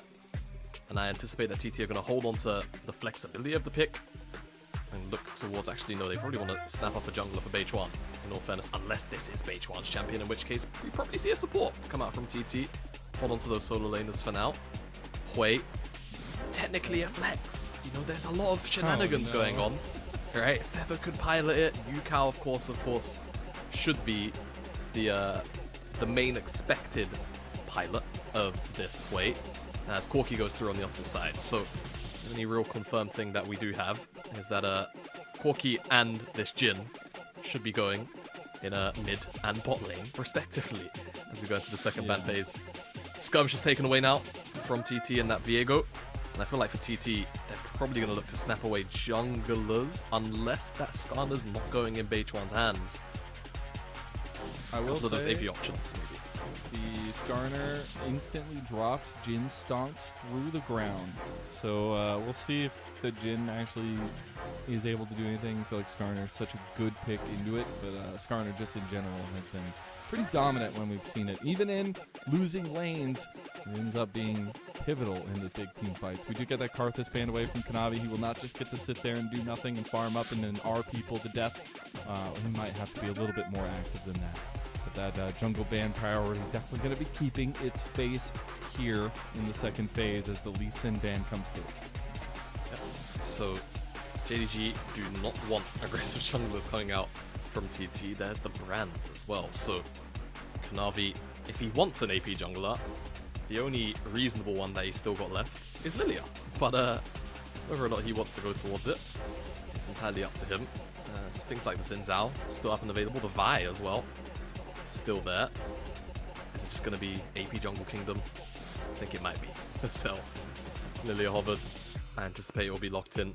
Rumble's probably going to end up going in the support role, unless it's a very favorable matchup in the top side. And I will add, off the top of my head, a very funny combo is already adding up. Sleep into Rumble Equalizer. Yep. You're going to get cooked sleeping. There's nothing you can do about it. Take a bet on the hot coals. Yeah, it's going to be a very, very difficult thing to get out of, especially for Yukao and, or rather, the Hui and the Ashe. Both very, very squishy.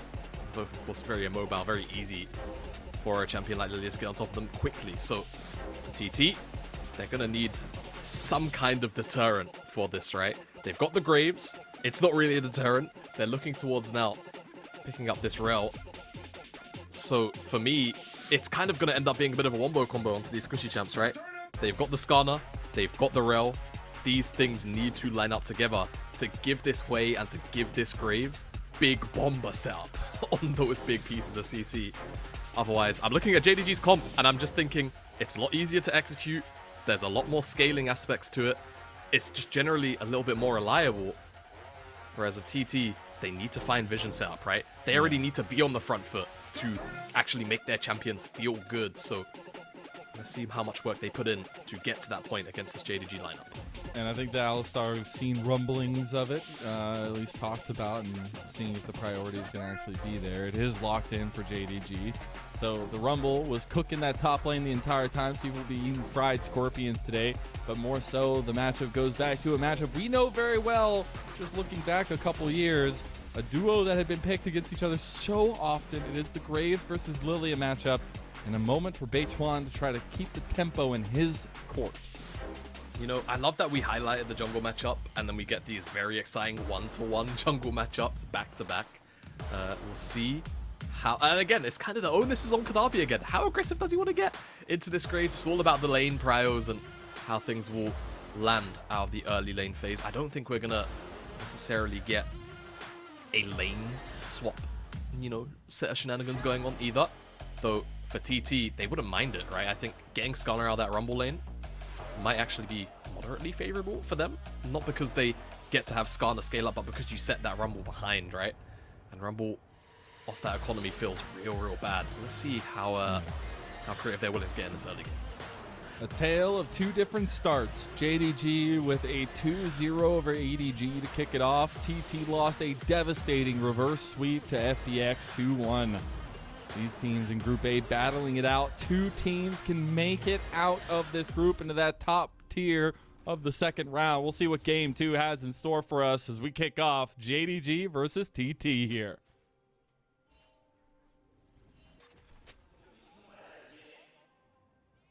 Where are they? There we go. Yeah, get active. It's just a little sleepy today. It's you a know? little sleepy today, man. Yeah. Oh.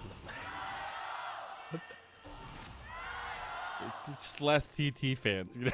Yeah, there's just less TT. Don't worry. fans I mean, in we the are in arena. JDG's home arena, so you know it's fine. Yep. Gotta love Beijing, but it should be a lot of fun because I think something that I've seen fall off a lot is the level ones, like this very aggressive late invades and things like that we've seen. But TT, they have a composition that I feel like can be very early active. Yeah, they do. JDG, let's see how active they want to get. There's no super on Kanavi, so they're going to spot him out on that Raptor start. One thing that Lilia is particularly good at is starting Raptors and then going in for an invade on the blue and the Gromp. I think with that ward there, it's probably going to deter it, but it's always something I like to highlight as an option for him. Where there's no vision there. This top lane matchup is going to be a little bit painful for Hoya, though he's got a very interesting setup with that phase rush. Trying to space out Flandre in between the Flame Spitters and with that cooldown up. Or keep with him, yeah, exactly. I feel like this Rumble is actually a pretty good matchup into the Skarner. We'll see how it works out at like later levels and stuff, but it feels like you can actually keep him at link with the Flame Spitter. Yeah, definitely can. Yukao gonna eat a bit of a meaty trade here. Gatling gun, a couple of autos early on. Very strong Halo Blades too, don't forget. As my eyes will be very much peeled and remain peeled on these two junglers. Kanavi going for that full top side clear into bottom side, and you can anticipate Beichuan will do the same thing. Though I will say, if there's one thing Kanavi does have as a potential option, though, as I look towards that bottom lane, it makes it a bit sketchy, as could have gone in and looked to disrupt Beichuan. But I think he just wants his full level 4 clear. I definitely don't blame him. I think obviously the big spotlight on jungle is huge, but it's more so begging the question of taking a massive chunk there as the harpoon doesn't hit in the end. But how quickly this bot lane can kind of get involved in the jungle matchup, not only Feather and Missing moving out onto the map, but the utility that both the ADCs are bringing. And this is how the story goes. If Graves can get early priority, he does have a lot of trading power, but here comes those bot lanes, here comes mid lane, here comes everybody to help out JDG. Yagao flashes over the death wall for the kill, and now Feather goes in for the engage to trade Yagao right back. 1xN will get one. He'll be able to put some damage back into Kanavi as well, as that approach velocity plus the slowdown is pretty big, and TT make it back 1-1. Yeah, the other thing is that for that Yukao, just half a wave, but one to one. One goes into 1xN's back pocket, one goes into Yagao's, so we'll see how both of them respectively utilize that gold. But Kanavi, realistically the big winner. He didn't lose his blue buff, he gets to stay on the map, picks up his Gromp, goes to get the scuttle. And he can even maybe look for an invade off the back of it if he wants to. Get a little bit of vision maybe, either or, everything works out. Double skull, the world's his oyster as well. Yeah, honestly. I would wonder, does he like them like Rockefeller style? Does he like them cooked, fried? I don't know. I'm out of my depth. I think I've only had oysters. You never had oysters? No. I've had them like one. You were so quick on the trigger. Bro, You've never had oysters? I don't know. No, I just haven't had them in a long time. But they're alright. I like them. All right, Not too bad. That's fine. Well, the Warrior World might be his oyster, but we do have a little bit of skirmishes that's going to continue kicking off here as Kanavi. He does win the 50-50 as long as he's got W, but the problem is, yeah, There's you a can do wild that. Scorpion man there. Yeah. He doesn't have mana though, so no. At least he pushed him out. It's a little bit of wasted time from Kanavi. A little bit. Kanavi, though, still has his top side to clear, right? Go back into a reset. So he's still feeling pretty good, and, you know, fundamentally, he is ahead of Beichuan right now on the tempo side of things. Though, there will be a little bit of a XP slingshot for Beichuan as he gets to the second rotation camps. And he'll almost sit equal in XP with Kanavi by the time he's done those Raptors, despite everything that's unfolded so far. But yeah, relatively quiet outside of that invade on that blue buff, which, in all fairness, I don't think any of us are anticipating Beichuan would look for it. But I just had that prior from the bottom side. And now we kind of wait for the next big thing, which those grubs up in 30 seconds. Both these junglers love to, you know, kind of pick up grubs quite quickly. Lilia a little bit more so than the Graves. So I imagine that'll be our next big point of contention as well.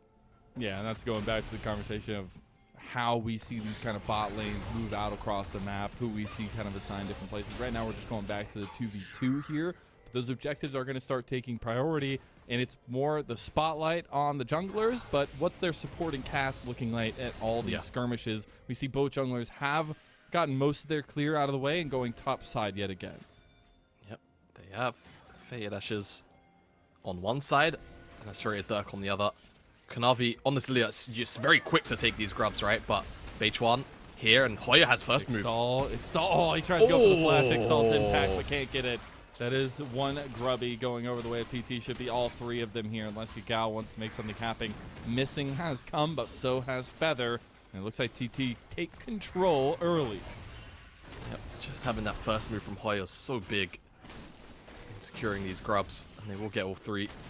So that feels really good for Beichuan. Struggling to get past those little mites as Feather. Nice catch. Feather gets Good completely interrupt. denied the crash down. Double shattering strike there, but doesn't matter. Yagao claims his second kill. Yeah, really well played there by JDG. Yagao, like you mentioned, gets that second kill. Going to be accelerated that first item real quick. Now, will JDG be able to turn this into something like this dragon, perhaps? After this wave is crashed in, Kanavi, it looks like he wants at the very least Gromp. Beichuan understands the assignment, knows they're probably going to lose dragon. He's trying to cross map already. Get his eyes on that red. Arrow goes out. Here Yagao. comes the arrow! Right onto him. You've got all day long staring him right in the face as the spiraling despair takes over. Yukao claims his kill of the game. May as well have not even moved. Kanavi. He doesn't have six. He doesn't have six. Oh, He's got it now. Goal. Now he has it. One more shot from the dome, and Ruler gets his two. Oh, that was sick. Kanavi just about is able to get level 6, and with the passive already ticking, just has to level up R and press it. Sets up for Ruler from downtown. And very poetic that it is the fourth shot that claims that kill. Both sides very creative on the play on the mid laners there. Enchanted Crystal Arrow from one.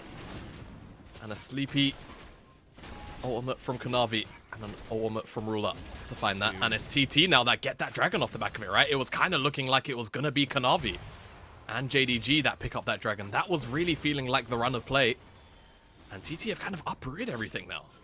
TT are just sitting here playing normal League of Legends, getting the objectives, stuff like that. JDG's just having fun with their composition. It feels like they'll set each other up with a lot of these wombo combos, but steadily and surely TT staying in the game and keeping this lead very minute from JDG.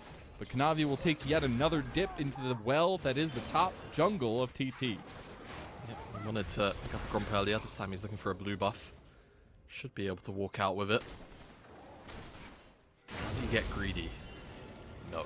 He thought about it, though. There's a man with a shotgun in there, all right? We've all seen Bambi before. Oh, God.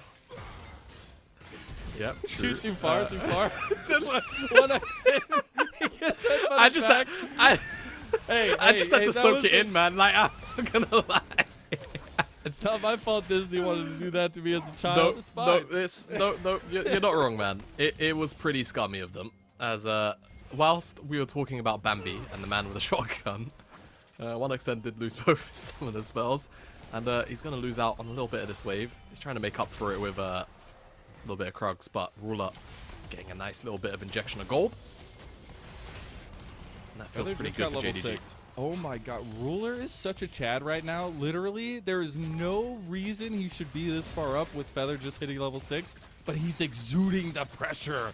He, Do you know what we call that these engage on days? Do you know what the youngins call him? Is aura. Oh, okay. Sorry. I'm not. I apologize. No, you're good. Something mewing. I don't know. I'm not even gonna bring up the brain rot. All right. That's fine. I'm better than that. Everything's fine. I'm not having an existential crisis whatsoever. Missing does end up going mid. He's trying to get that level 6 mark. Does end up getting it. We have the next spawn of grubs coming up. Since these objectives are super desynced, it gives those decisions so much more ease of interest for both sides. And it definitely looks like JDG want to go to that side. Yeah, definitely looks like they do. Flandre, a lot of priority up here right now. Just kind of pushing Hoyer out. I'm very excited to see whether or not JDG are able to pull off the ultimate of Kanavi plus Flandre combo as Oh, that was so clean by Hoya. very slick. Color caster check. What's the ability of that called? The I said ultimate it like of 3 times earlier. Anyways, Maggot Storm. wait. Oh, they don't get the Spiraling Despair though. That was the big ticket. If they got that, that makes the difference. But now the Lilting Lullaby might just be the ultimate difference maker here. And Ruler picks up his 2nd kill. Enchanted Crystal Arrow splits the uprights, and that's all those grubby tubbies going the way of JDG. Yeah, they'll split it 3-3. JDG, good little find there. Crucially, they also get Beitwan's flash off the back of it, so everything feels real good. As a Hoya, he's trying to make a meal of it. He's got the Impale as well on top of it. They're getting cooked, but that's going to be a fried scorpion for lunch for JDG. I knew their lunch was good, but I didn't know it was that damn good. Another grubby goes over too. Yeah, strange decision from Hoya. I wish I could explain it, but I'm not a mind reader. I'm just going to say he saw something that simply we didn't. Gives over his life as well. And I believe it was Flandre that picked up that kill credit, so he's going to feel extra nice about it on his way to that Leandri's as he pushes out that bottom wave. So let's get a look at how this fight unfolded, because it was Kanavi throwing Lullaby. He's got it. If he hit the Spiraling Despair there, that's huge. Yeah, it would have been massive, but shoulda, woulda, coulda. And Feather being asleep there just makes the fight very easy to push out the members of TT, and JDG get their objective. Now, Dragon up in 60 seconds. It was TT that claimed that first one, Mazel.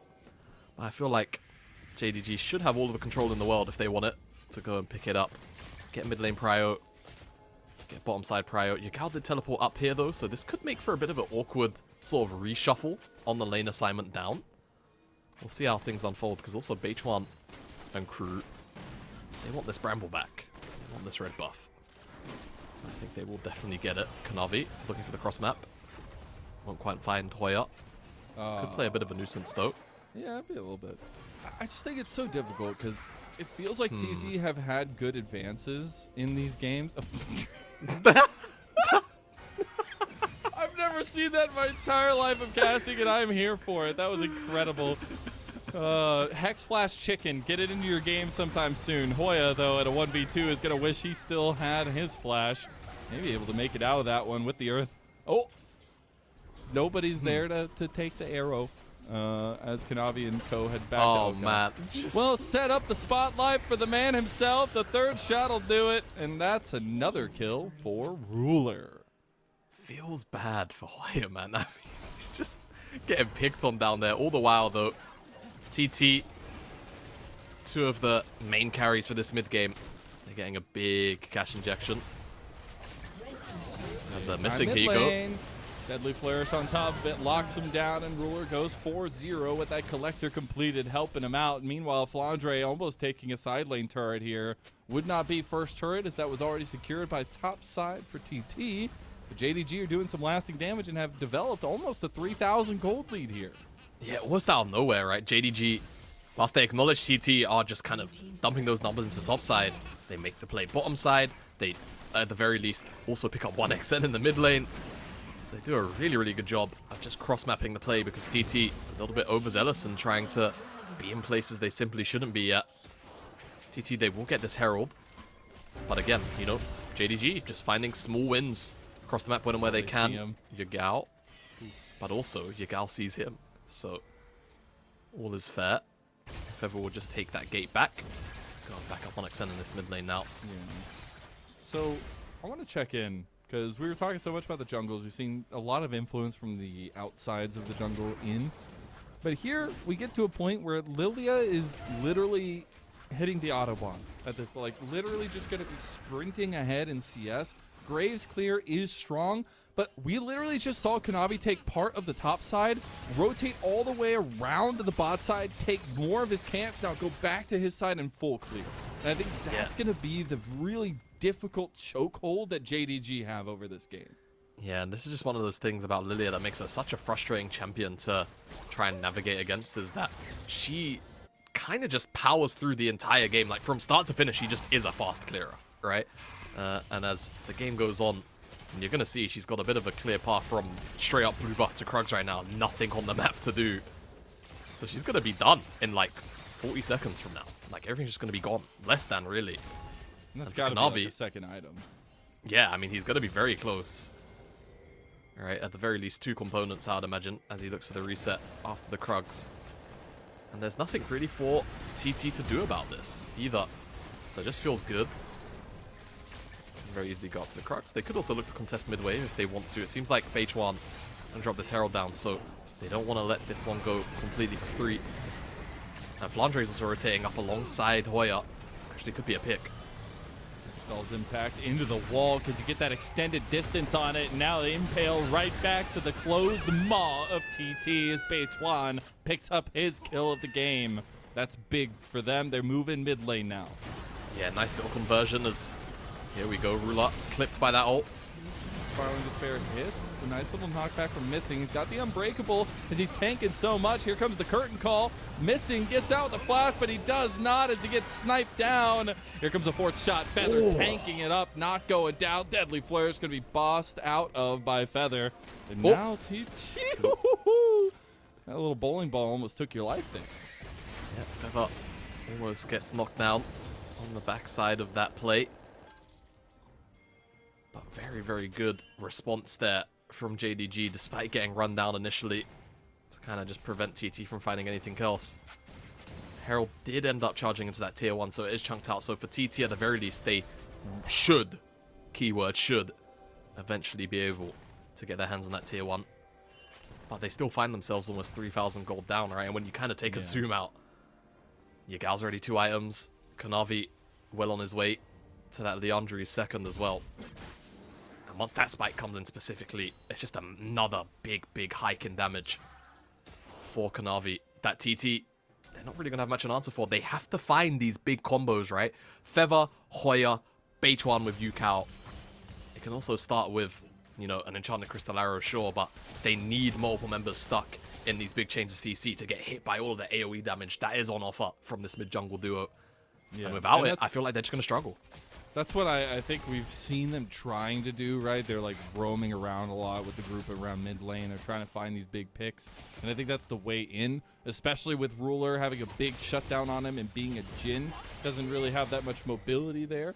It does have that item called the Collector that makes a big difference on the Jhin. But, you know, I think it's going to be a little bit more of waiting and watching TT's side of things and see if they can crack this lead at all. Yeah, I think if TT can just find one pocket of vision where they can sneak Hoya in and kind of allow him to go through that terrain, right? Because that's what makes Skarner so, you know, frustrating at times to play against. The unpredictability occasionally of where that engage could come from.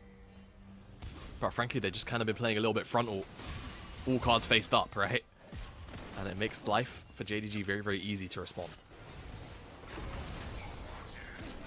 All Right, we see a little bit of move from TT out of mid lane. Dragon coming up in 15 seconds. That's why we're starting to get all the party favors out for this one. As the Shattered Earth has already been used, going to be thrown at Ruler. Not going to find anything there. Looks like JDG want to go with a bot lane approach here. We'll see both teams approach differently. Who do you favor? Right now, JDG are clumped up right next to each other. Feel very, very good. Missing can get on a flank here. He will be spotted out on it, but I don't think it's going to matter. And they're starting up this dragon. JDG are in a really good spot. Hoya, though, he's got an angle. Got a lot of damage Oh. from Hoya. Enchanted Crystal Arrow blocked out of Hoya going over the wall there. He's just a body in front of everything, but can't really do anything. Missing! He goes in. He only gets one. He tanks it up. Meanwhile, the dragon goes down to Yagao. Re-engage with the impale from Hoya. TT got some fight left to give. 1x in flash and 4. H1's got his shotgun ready, but it doesn't matter because JDG have the targeting. Hoya steps in with the stalls impact and does huge moments for TT. They fight them rough and tough, and they come out on top.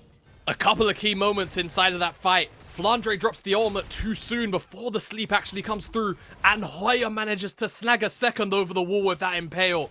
And that ultimate from Hoya is what really turns the fight for TT. We'll get a replay shortly, right now in fact. But first for JDG, I'm thinking this ultimate coming down so soon just kind of stops the potential of that combination. Hoya then blocks the CC. But then he takes all of this massive damage. Missing gets that flank we were talking about, but the impact just isn't that high. And then look at Hoya's ultimate. It grabs Flandre just over the wall. That means 1xN and Beichan are able to very easily pick him off. And even though Feather dies, the carries of TT are able to flash forward, pick up Flandre, get all of the extra poke damage, and then Hoya again from the side. Being able to find Ruler and also get that extra bit of damage onto Yagao just makes the fight so easy. And that's the kind of impact that Skarner can have. It wasn't quite the wombo combo that we were necessarily asking for out of TT, but the overall presence of Skarner there just changes everything. Stalls impact? Well, that's what we talked about in the draft. This champion, no matter what happens earlier on, it does not matter. It is ridiculous what you can do in team fights with it. Also, a couple key things going really wrong for JDG. Not only that the equalizer with the Lilting Lullaby going wrong. Fourth shot going completely wide onto 3 members. That could have been 1 shot there from Ruler. So just little increments going the way of TT, and they're taking advantage of it, which is what we've seen JDG do this series so far. And it's nice to see TT wake up to the moment. Yeah, and TT have closed that gold gap, right? We spoke about maybe 5 minutes ago, 3,000 gold TT were down. We were questioning how they'd find their way back in. Now they've got it. Hoya swings a little bit wide, but look at the damage. They're coming Hollow for him. Radiance as well. They want him. They don't want this guy to live. A couple They more seconds on really the want to cook him up. The Impale's only going to go on a missing, and he will be cooked alive as Flandre is eating good. Yeah, Flandre is eating good. Another kill goes into his back pocket. That's going to feel very, very nice trying to get him towards that second item completion. Riftmaker, I believe, off the top of my head from those components. I don't see it too often, but Flandre feeling like the extra little bit of Omnivamp and the ramp-up damage is going to help him dealing with Hoya. There you go, that's locked in, and that's confirmed. TT, they don't really lose too much off the play, though, right? They don't really lose a grand amount of control that they had, because there wasn't really much anyway. So for JDG, it's just a bit of extra gold. 2 minutes until the next dragon. Baron's up, but I feel like for both sides, it's a massive risk to take, right? With the amount of tools available on both ends, you don't really want to be in the pit. You really don't. So I think both would just take their time, wait for this next dragon to spawn up. Look for control there, and it's about the item spikes. Yukao, look at his inventory. 1,000 gold until he hits that decap. If he can get it before this next objective, he's going to feel real good. That's the problem, though. You already got your 3rd item for Yagao here. He's got his IE. We've got double IEs completed now for JDG's side. Maybe looking to make up for a couple of those lacking moments in the last fight. You see the way that TT can fight, though. If Hoya's out in front, if you get a big engage from Feather, it sets up a beautiful front to back. But JDG might have other plans with the way that they can entrance those fights, those Lilting Lullabies, things like that. We have about a minute until the dragon spawns here. TT, you're definitely going to want to contest that one if they can hit these item spikes. Yeah, exactly. Once Yukao gets that 3rd item, that's what they're looking for. I think he's not going to have it for this next dragon, but JDG, again, on spike, like you mentioned, can realistically take a fight when they want. with that Corki sat on that IE spike. It's just a bit quiet though. as I almost cursed the game with my magical caster power. Enchanted Crystal Arrow just goes wide by a slim margin. 30 seconds now, Dragon. I think if I'm JDG, I'm really just trying to pin down this Skarner and make sure I know exactly where he is at all times. At all times. If he goes untracked, I'm really worried. At the very least for now, they know he's here. And it's about maintaining that level of information throughout. Dragon's up now. We're in 3 seconds. Mid lane wave, it looks like it's going to go this prior towards TT. Missing's going to get a Hex Gate in, so he's here, but not really here. JDG, are they just starting up the Dragon? They are, so they just want the objective. Let's keep our eyes now on Feather and Hoya. There's a Hextech Soul. Would be really big. Dragon already about half health. TT moving in. Missing gonna take it. Hoya's gonna follow. They're gonna try to go on the other side. Missing. The Dragon already down to Kanavi, so that's 2 Hextech Dragons in a row for JDG as they approach from the bottom side. And TT are gonna try to force the play on the other side of the map. They're gonna go straight to the Baron. Alright, so TT, despite getting the mid lane wave, of course, don't get the Dragon because it's just busted down by JDG. What are they looking for? Oh, they have to defend. Yuke out. As that little lullaby came down. But that's a big ultimate from Kanavi. That's a big ultimate from Kanavi now. That's a big threat that TT don't have to worry about.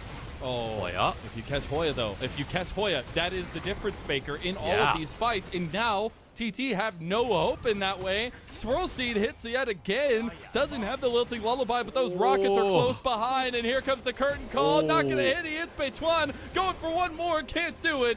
A 4th shot going to go wide, but JDG have asserted dominance over mid lane as they take an outer tower. Yeah, a bit of a jank angle from Ruler, isn't it? It's not really his fault. It's just the way that the play unfolds. Not able to quite get the shots off that he probably would have liked. There's that little picture-in-picture in the bottom right hand of your screen, which is what pulled TT off the initial Baron takedown. Or at least the attempt. That's very good looks from Kanavi. Yeah, it is real rough. But, you know, if at first you don't succeed, hey, he's on try the and try again. Map. Why not? Yeah, Let's see what happens. If they know where he is, they could finish it in time. He's so fast, though, man. The Swirl Seed has connected. Equalizer on top of it all. He's trying to get in the pin, but the Ixtal's impact has pushed him out. The Baron has reset, and Hoya's all by himself. He's being picked apart leg by little leg, and there's 8 of them. Feather re-engages with the Magnet Storm, but it's too little late. As JDG move right back to it. They assert again, and they move on to the Baron. Kanavi. You naughty jungler. He got the bottom side. It makes TT go for this. A little bit of poke damage, but I don't think it's enough for JDG to be worried, Mazel. Bechuan. No. Nice, too far. Collateral damage. AoE though. Kill follow-up though as well. Oh, they move. Oh, no. My God. You, Cal, you were not long for this world. As that's another clean one. And that's a full-on ace at 27.5 minutes. JDG have come to play. Full ace. They get the Baron, JDG. They're cruising to a 2-0 here. And TT, I can only imagine Mazel. They just didn't know where Kanavi was until he ran across the mid lane. So they didn't really want to... They didn't want to flip. They just didn't want to burst it. They were so worried about all of these ultimates. Potentially, right? I mean, I'm surprised they don't try to burn it. The equalizer's huge.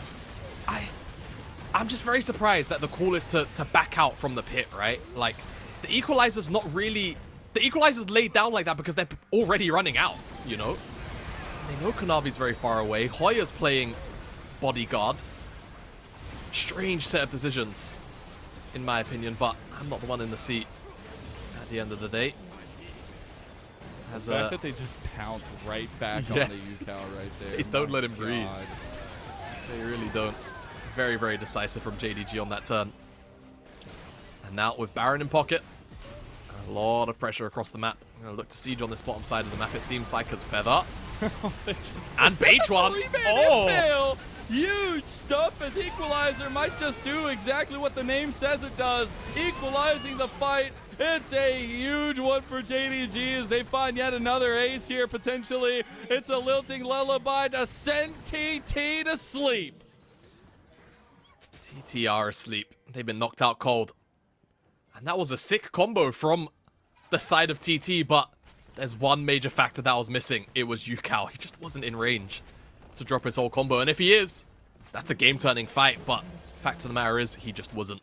JDG get a 5-man clean ace. They won't crack open the base, in all fairness. So still a little bit of life left in them. Play actually starts between the two AD carries. Dashing out there almost, but let's get a look at this in the bottom right hand of the screen. Oh no, they want to show us. My goat. My literal goat. Okay, fair enough. Fair enough. 1xN doesn't get to play the game. He does die, you know. Yeah. Hey, Yukao got the snipe on the Spiraling Despair.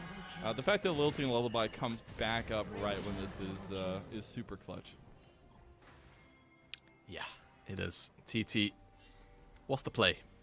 What have you got for me, guys? They don't get Show to us breathe. something. They don't. JDG are on the mid wave. Oh, I see. It's inhib for Dragon. I've seen that trade a bunch of times. I've seen actually. that before. Yeah, I've seen. Yeah, that's seen that one They don't just at lose least the like game, 2 right? times this week. No. They shouldn't, but it is a funny trade nonetheless. It is, however, of course, jokes aside. Guys, Kanavi kind of dipped. Or not Kanavi, Yagao rather. And now they're just going to take the fight after. Double knockout Doesn't from matter. Missing rather. Kanavi matter. going to get a big lilting lullaby here too. They're going Oh! for him. Oh my god! Look away! Cover your children's eyes because this is a murder! This is 2-0 clean from JDG, and that's going to be a 2-win streak for them here in Group A.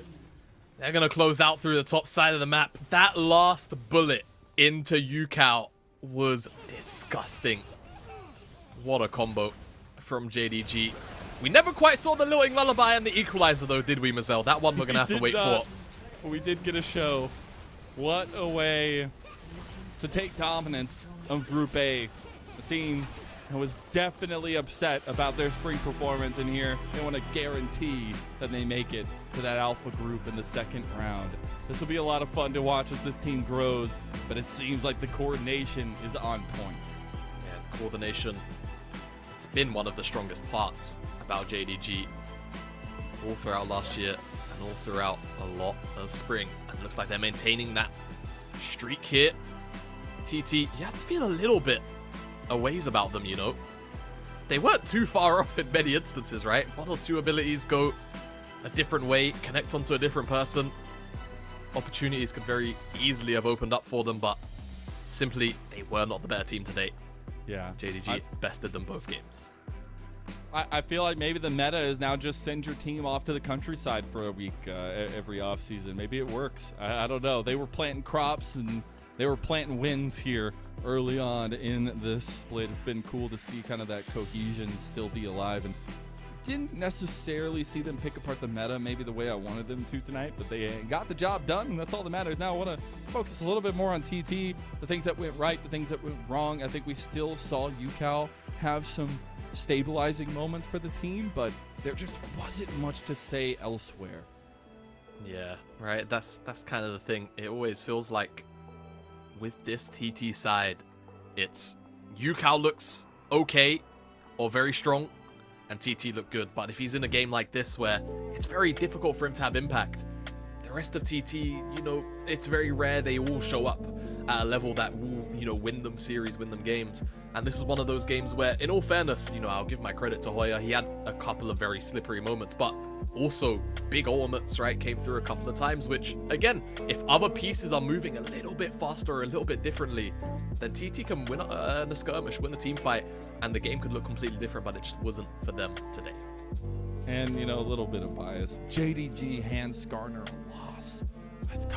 Yeah. That's a win for everybody. It does mean a lot, though. Like, I joke about it, but it's really important to see the way that teams deal with some of these, because in Fearless, that is literally the way that you can just turn a series completely on its head, right? Like, there was a world where some big engages from Hoya with consistency from the team, make this Skarner win game number 2, and we go to game 3, right? And then it's no holds bar. You can go with comfort, things like that. And so seeing JDG have answers into that in the way they drafted, keeping the rumble there as a bit of flexibility, kind of making them scratch their heads a little bit, and then slamming in that last matchup, I think is super huge. And I think the way that LPL has dictated the Fearless system is really interesting. Yeah, no, I'm very, very happy to see how Fearless has played out. I will throw my hands up and very happily say I am a big critic of the Fearless draft system, right? I think that, like many systems, there's pros and cons, but I'm liking what we're getting. I think with this very specific meta that we happen to have been handed with Fearless and how LPL teams tend to be, it is bringing out a lot of exciting, play styles, a lot of very exciting individual champions. So, yeah. I think for teams like, TT, it didn't work today, but you can see the creativity on offer. For teams like JDG, with such deep champion pools, they're always going to succeed regardless of whether or not we're in Fearless or not. So looking at these teams' next trajectories, JDG have a literal giga banger in week number 2. It's going to be the matchup against FPX, at least the first time around. We'll see what that has to offer. While TT are going to go on to face EDG, the other bottom team in Group A. So I think a lot to learn from TT to move on into EDG, but man, that FPX matchup is going to be so much fun for JDG, especially after a performance like tonight. Yeah, especially like a performance after tonight, right? And then, that big or larger step up from Kanavi on those double carries back-to-back between the Nidalee and the Lilia. We all know what's waiting in that FPX matchup. Who's waiting in that FPX matchup? Oh, man. So I'm expecting, again, a very jungle-centric, draft and setup there for JDG, for FPX. And, an explosive set of games, regardless of whether it goes 2 or 3. Yeah, and it's crazy to think about for a lot of the groups. I know Group D is a little bit different since we have more members in that group, but after the next series, for all these teams, it's going to be halfway through the first round robin, which is actually insane to me. We're always used to LPL moving quickly, but my goodness, it's going so much quicker. 31 games down the drain already after this first series of tonight. But it is a situation where this is kind of the crazy part of the split. It gets a little bit more honed in the second round, where we get the Rumble stage and the separation into 2 groups with a single round robin.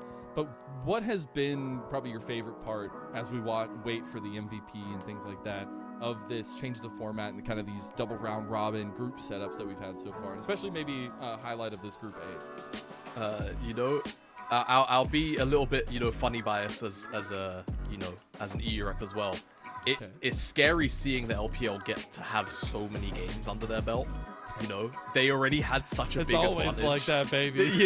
As an LPL, enjoyer and technically X-rep, pseudo-rep right now, I love it. It's fantastic. There's so much, that you get to watch, but also kind of get to study.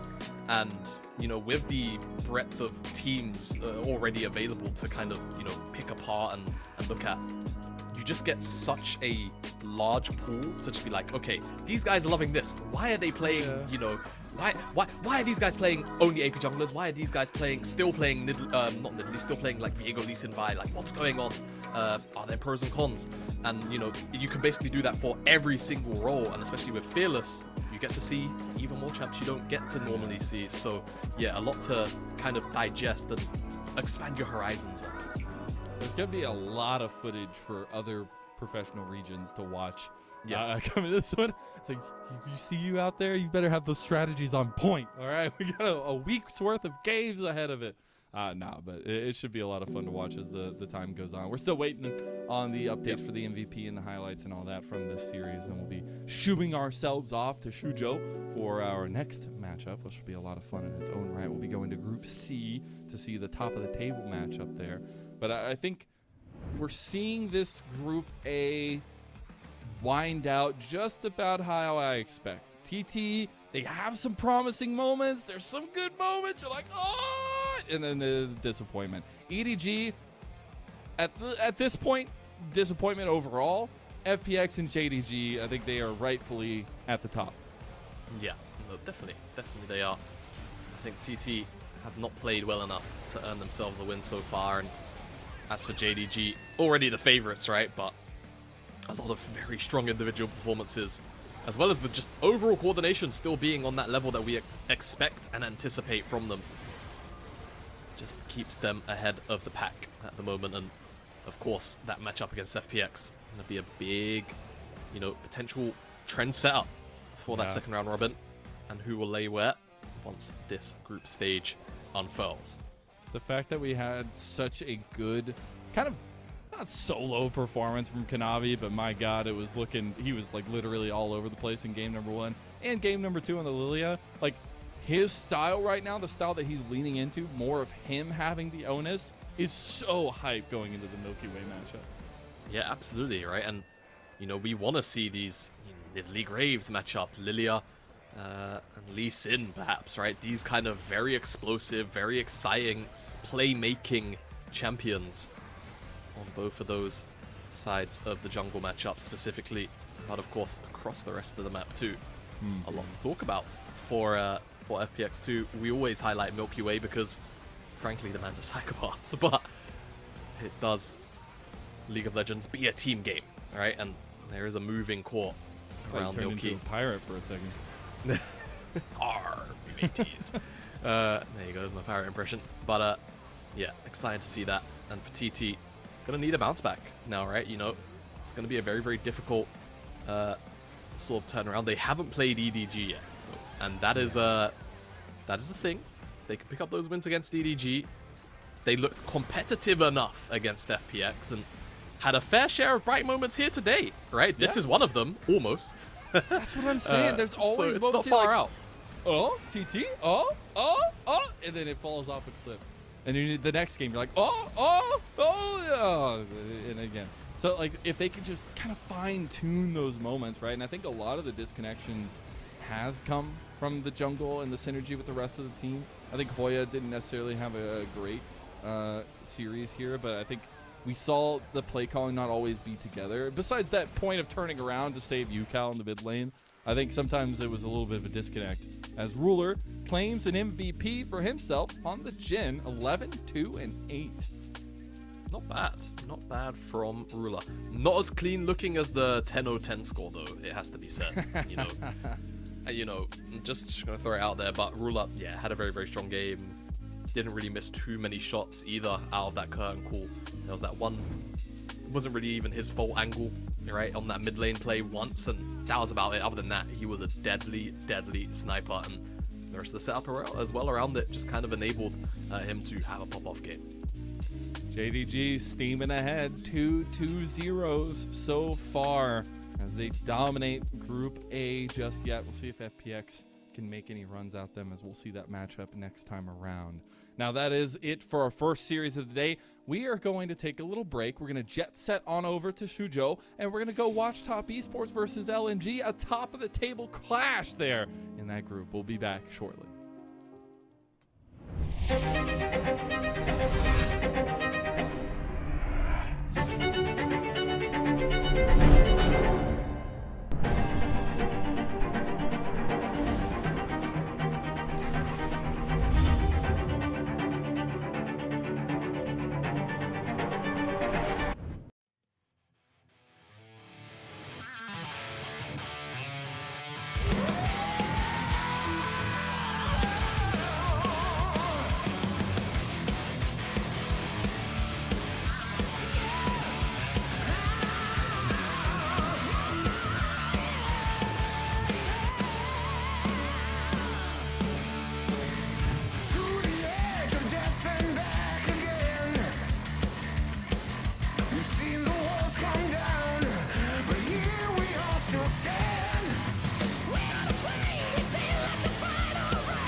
tonight to break their spine and reclaim what once was mine. Those cravens backstabbed me, deceived me. Never shall I tolerate their crimes again. Now let the hunt begin.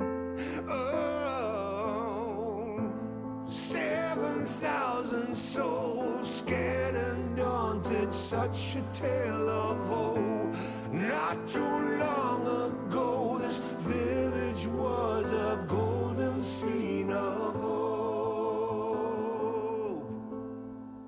Call down the reckoning to bring back hope and peace. Restore our Gloria to live forever.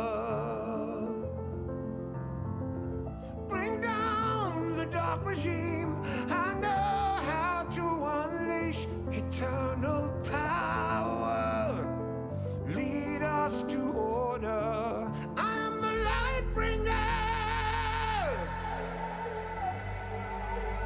Fellow warriors, I ask you, should my campaign come to an end, there's way more to avenge. Oh, 15 million souls living in this realm without much hope.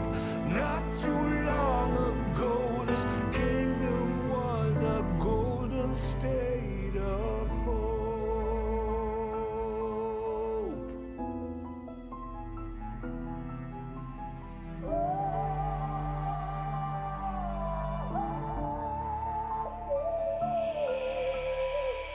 Call down the reckoning to bring back hope and peace. Restore our Gloria to live forever. Bring down the dark regime.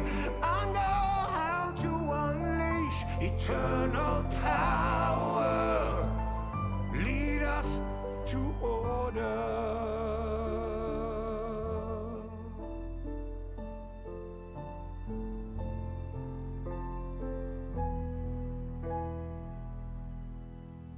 I am the light bringer.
Those cravens backstabbed me, deceived me. Never shall I tolerate their crimes again. Now let the hunt begin. Yeah, 7,000 souls scared and daunted, such a tale of woe. Not too long ago, this village was a golden scene of hope. Call down the reckoning to bring back hope and peace. Restore our Gloria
Welcome back, one and all, to the LPL Summer Split. We are here for the Group C top of the table tussle.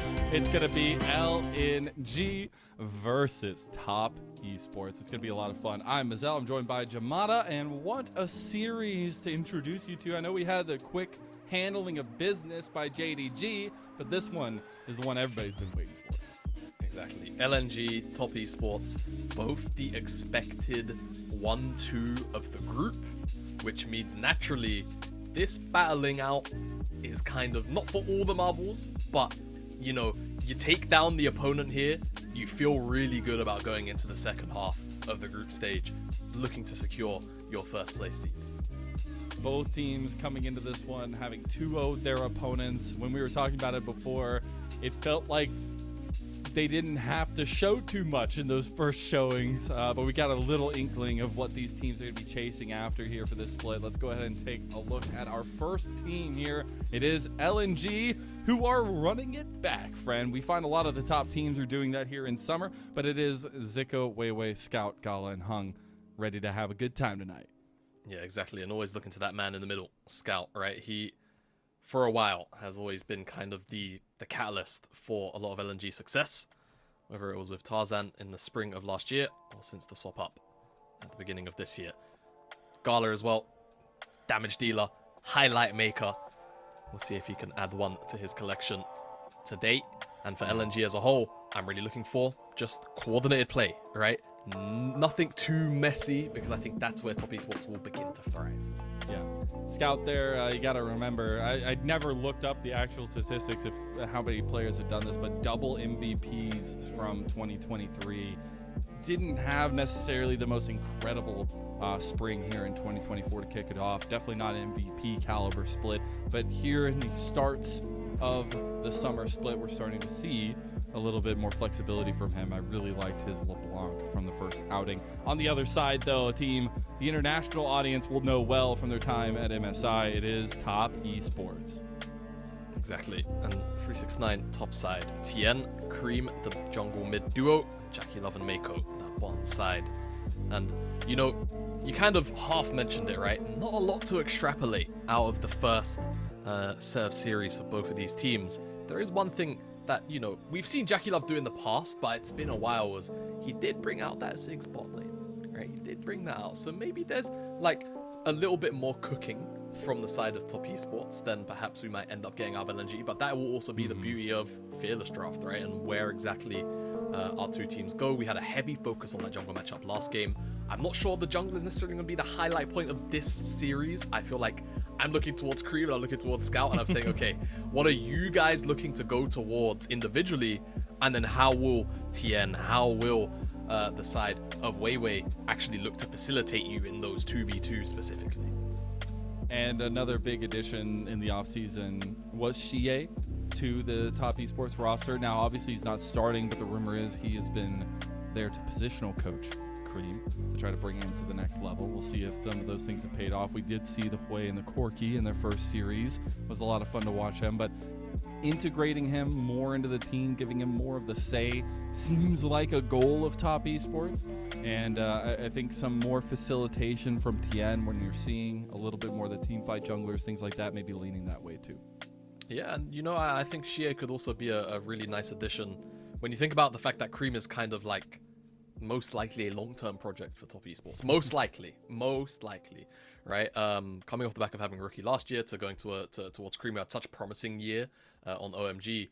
You know, bringing in someone with the wealth of experience like Xie has is naturally gonna, you know, bolster up a player with so much to prove, and with, you know, the potential that we've seen Cream hit in splits gone by. So we'll see how Top Esports does, because or specifically how Cream does with that addition, because I feel like he had a couple of quiet games at his first international tournament at MSI, to be polite about it. And if he is to make a reappearance internationally at Worlds at the end of the year, he's going to want to have a much better showing for himself, as getting towards our walkouts here on the stage in Suzhou. Beautiful home arena of LNG. I think stats never tell the full story. You can never exactly pinpoint how a team's going to play based on their stats. And we were trying to glean as much as we could from the first series. I think something that stood out to me was the kill percentage of LNG and the holistic nature of them being like 75% or above on everything, where you had a lot more, it felt like, individualistic performances from top esports, which may be expected in some ways, but I'm curious to see how that plays out here when that big pivotal matchup is mid lane and the hovering. Yeah, exactly right. Of course, mid lane, the hovering. Very, very curious about, how these side lanes are going to end up interacting, right? Hung always loves to be aggressive around, making plays towards the mid lane. Even in the 2v2 at times, sometimes a little bit too much in the opposite end of things. Mako, same-ish, right? If you compare up well with TN on some good timers, always look to impact that mid lane matchup. And one thing I will very briefly give a small shout out to, of course, is a topside matchup, right? 369, phenomenal top laner up against Zeka here, who, individually loves to lean on his carries a lot of the time, right? So whilst we're naturally going to hype up Scout and Cream and, the surrounding storm that will likely circle that matchup, the top side could silently be a bit of a banger for us as well, as LNG take to the stage in their home arena.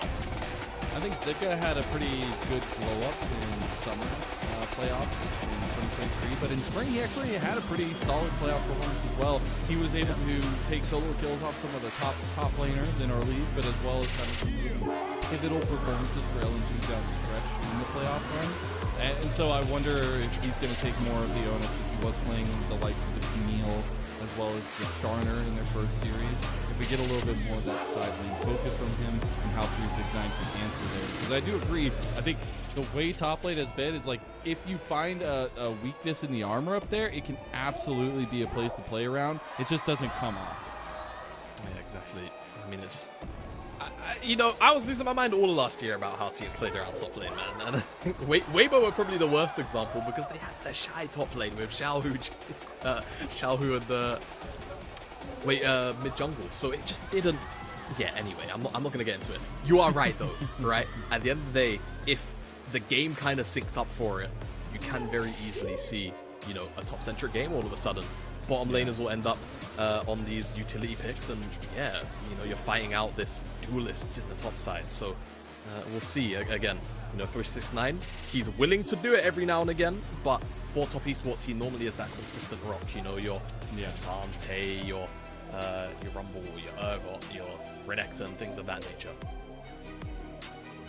You know me, I always love some juicy storylines. I'm going to bring you one right now, hot and fresh. You might remember them as one of the most legendary duos, probably, in the LPL. I guess at one time, good teammates and synergizing really well. Scout versus Mako, both in different colors, both in different times, it seems, but both in renaissances of their own, and both world champions together. This one's going to be a lot of fun. We get to see these two teams face off twice this early split. And we'll see what this first meeting is going to have in store for us. Again, keep your eyes on mid lane focus and what these first three bans are going to look like. If we get the Starner ban or if it's let through it all. Nah, it's going to be banned game one by red side. We know it. Surely they don't let it go through. Right. Surely. Very strong champion. And I mean, even when it was put behind in that last game, you got to see some of the potential, right? Imagine if that Skarner was a little bit more accelerated or just on pace with the game, right? But of course, so a lot of that AP jungle focus, that very much could be the case here today in this matchup as well. Options are plenty, right? We see a big, heavy onus in general on a lot of banning out of the bot laners, right? Your Lucian, your Kalista, your Varus, these picks, they're not necessarily going through like super often. They do end up available sometimes, but they're practically permabanned, and it does leave up the rest of the map to just be super wide open for these power picks to be traded between each other. And those power picks are going to be the name of the game, it feels like. And I guess that secondary conversation becomes like Weiwei versus Tien, obviously two big name junglers in the league itself, but showing us two different styles, it feels like, in their first series, as we had the Nidalee Graves for Weiwei, where he's very much more in your face, jungling, trying to push you out, trying to force objectives, things like that. We also had a little bit of that from Tien, but we had two shades of it. We had the Zins out first and foremost, but then we also had the Talia providing a little bit more utility and mobility out of that, also providing flexibility in the draft. Yeah, there are many shades of Tien. Normally and for a long time, right, it has been about the enablers. It feels like we don't often get to see him on, true playmakers outside of, the occasional Lee Sin game, right? So getting to see him on that Talia was definitely a very nice surprise. And again, when we're seeing, such a big onus on some of these AP junglers, like we saw from that last series as an example, it makes you wonder what the scrim bubbles are looking like, and whether or not we're going to see that shift up, very gradually as time goes on. Whether or not that means we'll get to see Tien on some of those more carry-oriented picks, and of course, on the side of Weiwei, we know he's very capable of playing things like those AP junglers, those faster clearers, and of course those playmakers. Be getting into it here shortly. I do wonder also the utility from the bot lane that we saw run rampant last series, if that's going to still be the case here. I know we saw a lot of the Sennas from both these two guys respectively, and the way that they kind of approach the bot lane has been a little bit different this split. We also got the Jhin from Gala. I don't know if that changes much here. But we're going to be getting into it now. Picks and bans picking up. We got LNG on blue side, TES on the red side. Do expect some of those primo bans. The Skarner, not one of them, and first pick up by LNG. So Rumble banned away. Skarner typically has been placed in the top lane, but of course has the flexibility of going jungle in some matchups, even ending up in support. But I'm not sure how often this ended up in the support slot in pro play. So Esports though, what will the response be? Listener is up, but so is Tristana. Maybe Tristana AP option in the jungle. Straight off rip. Nautilus was banned away, so you can't take that option for yourself. Senna would mean that you probably want to lock in your duo on 3, which then kind of limits your AP jungle options, because you could see LNG lock in AP jungle, then ban 2 away themselves. See exactly how Top Esports decide to navigate this. Of course, just the hover, the Senna for now, but there are plenty of options, right? The AP junglers, other ADs as well. They go towards that Senna, so LNG have a couple of different paths they can go down now. They can go an AP jungler themselves, kind of lock out Skarner from being in that slot, and the Corki lock-in does make me feel like, no, they're gonna throw the Ziggs back at Jackie Love. All right, I like this.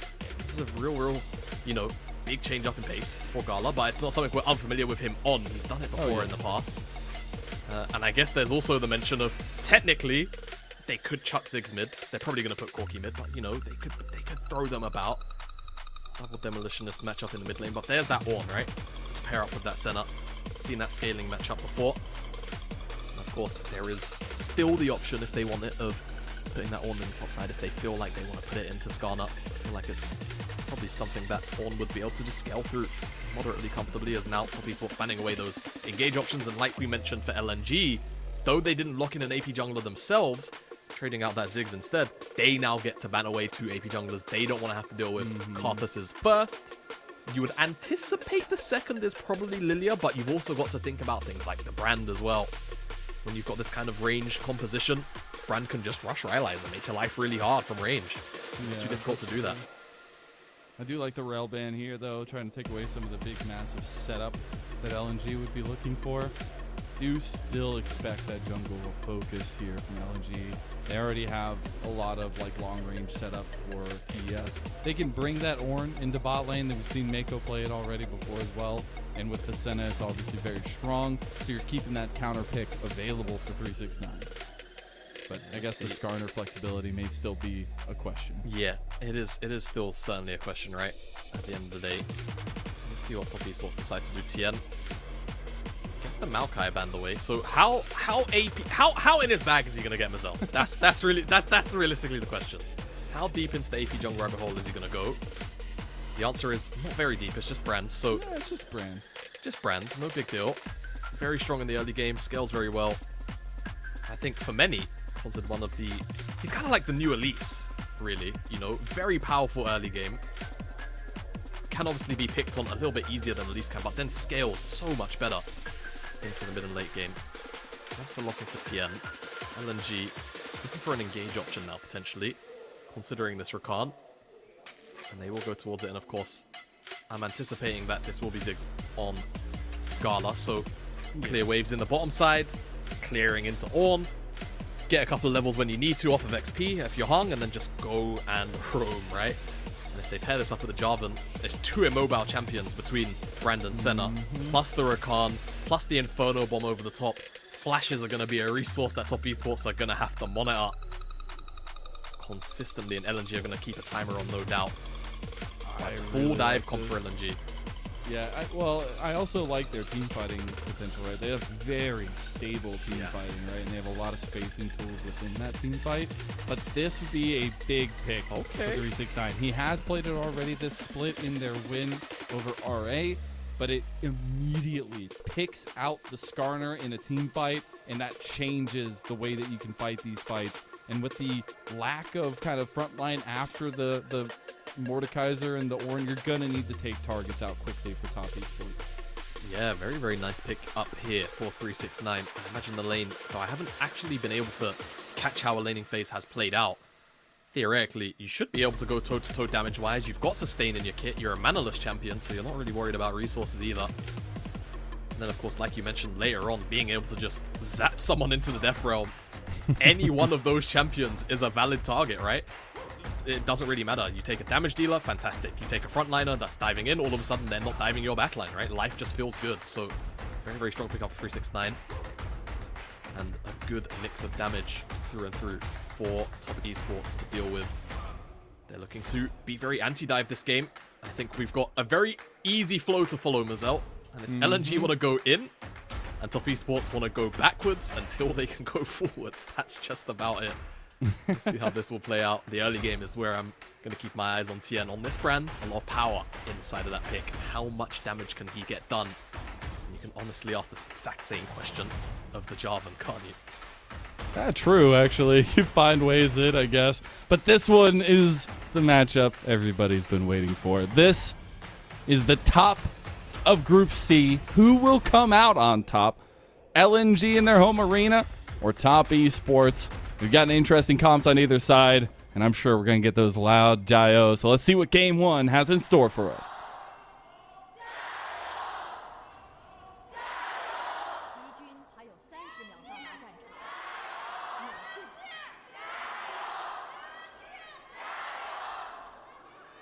Dare I say, Mazel, top esports might have more fans in LNG's arena today. Dare I say. We'll see what Game 2's Jaios are saying, but I felt like I heard more top esports fans there. It's not a competition, all right? We're all here to have fun, all right? We're all here to have fun. No, we're not. We're here to win. Exactly. We'll see what happens.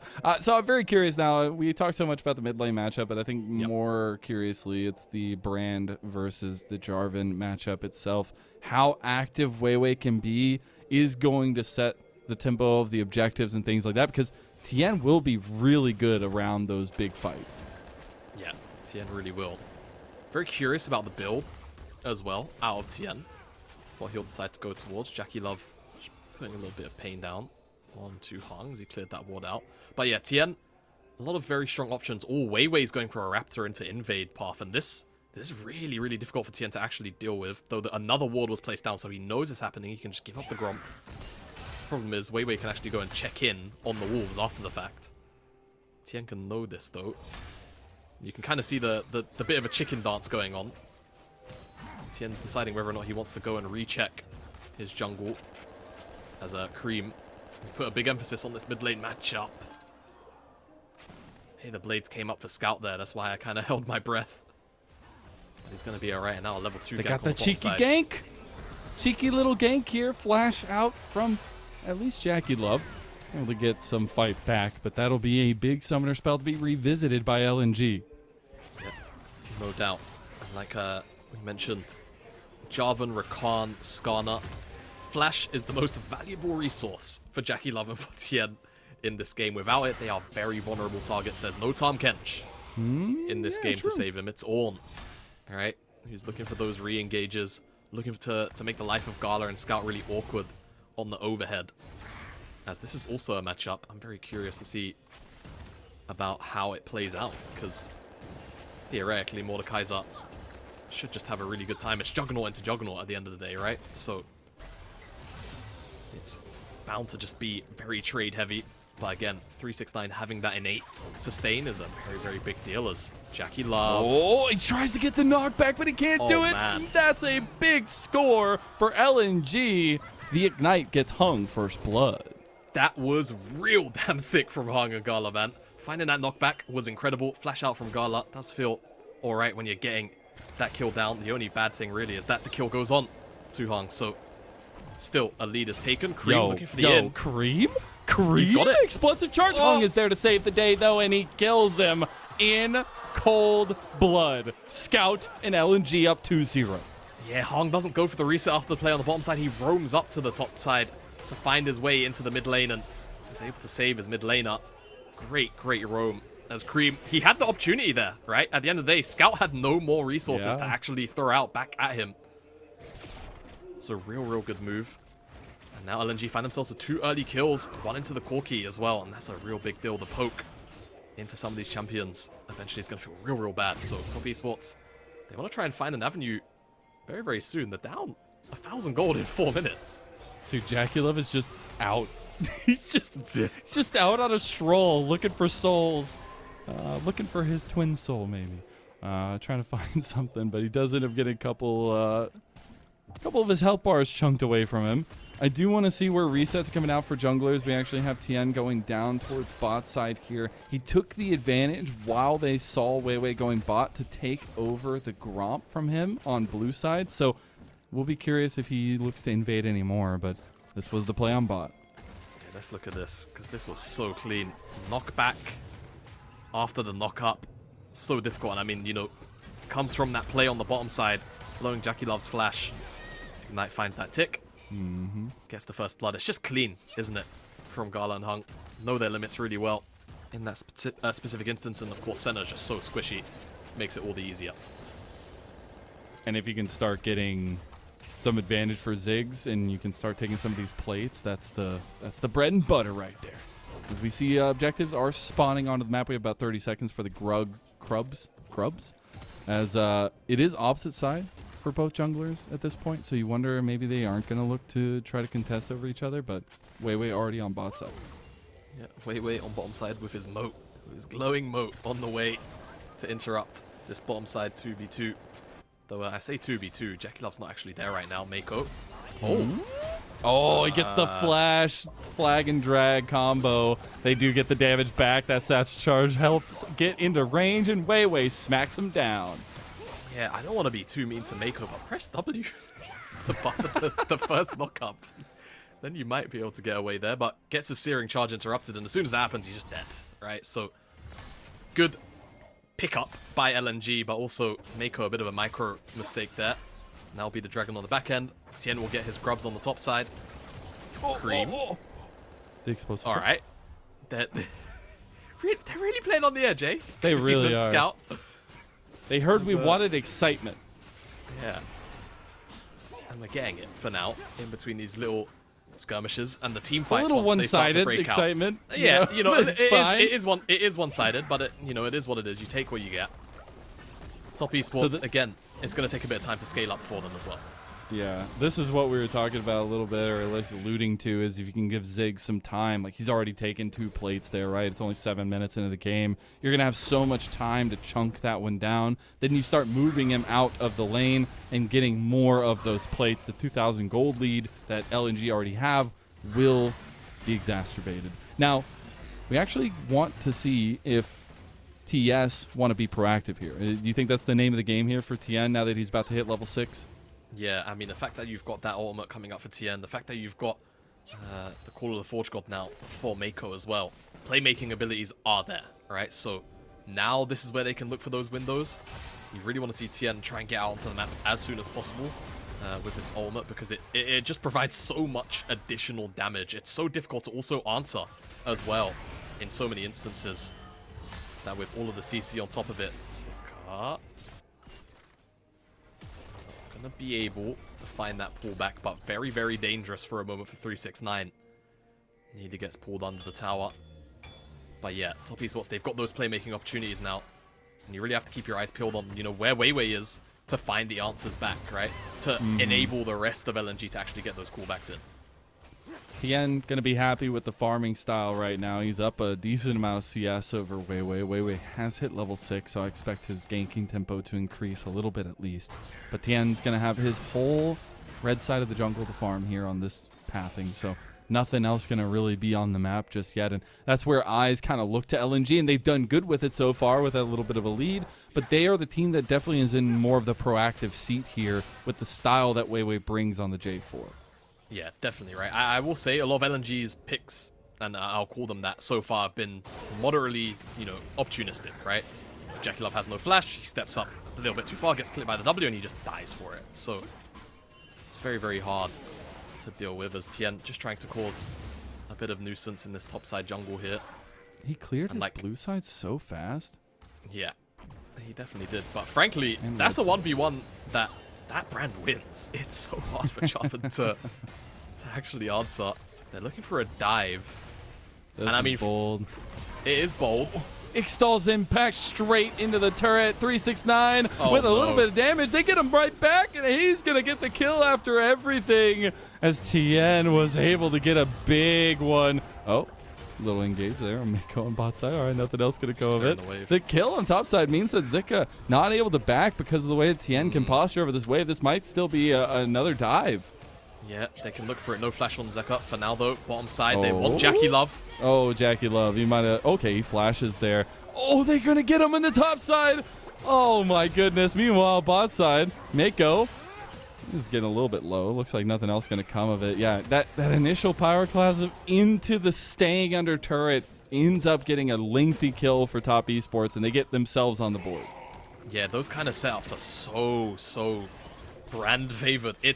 There's not really much an answer. I mean, one of the things that you can really be obnoxious about if you play Brand in the jungle, just walk into a lane when you have level 6. If your tower's, you know, if you've got a wave shoved in, it's just so easy to just poke out the enemy bottom lane or the enemy top laner, and they just can't do anything about it. And then you can go and get an objective for free off the numbers advantage. Gala, though, down here, letting the wave die. Oh, no. His tower is secured. And that's a big, big lead he is going to have for himself. Should have his That's first so item massive. off of all of this as well. As we take a look likely at the top side plate. And yeah, I mean, I like this, you know, this attempt to try and one-bop this Mordekaiser, but it just, yeah, a bit too hard to make work. A very tanky champion Mord is, and Tien's AoE is massive. The bouncing, the E as well, the conflagration, instant proc, so hard to deal with, and now they're going to get grubs off the back of it as well, all 6. That's so big, too, because not only do you get all the souls for Jackie Love, you get all 6 grubs for a team that has Tristana. It's going to be really, really difficult. They have their own pushing powers on the other side. Nice buffer of the rocket jump there by Cream.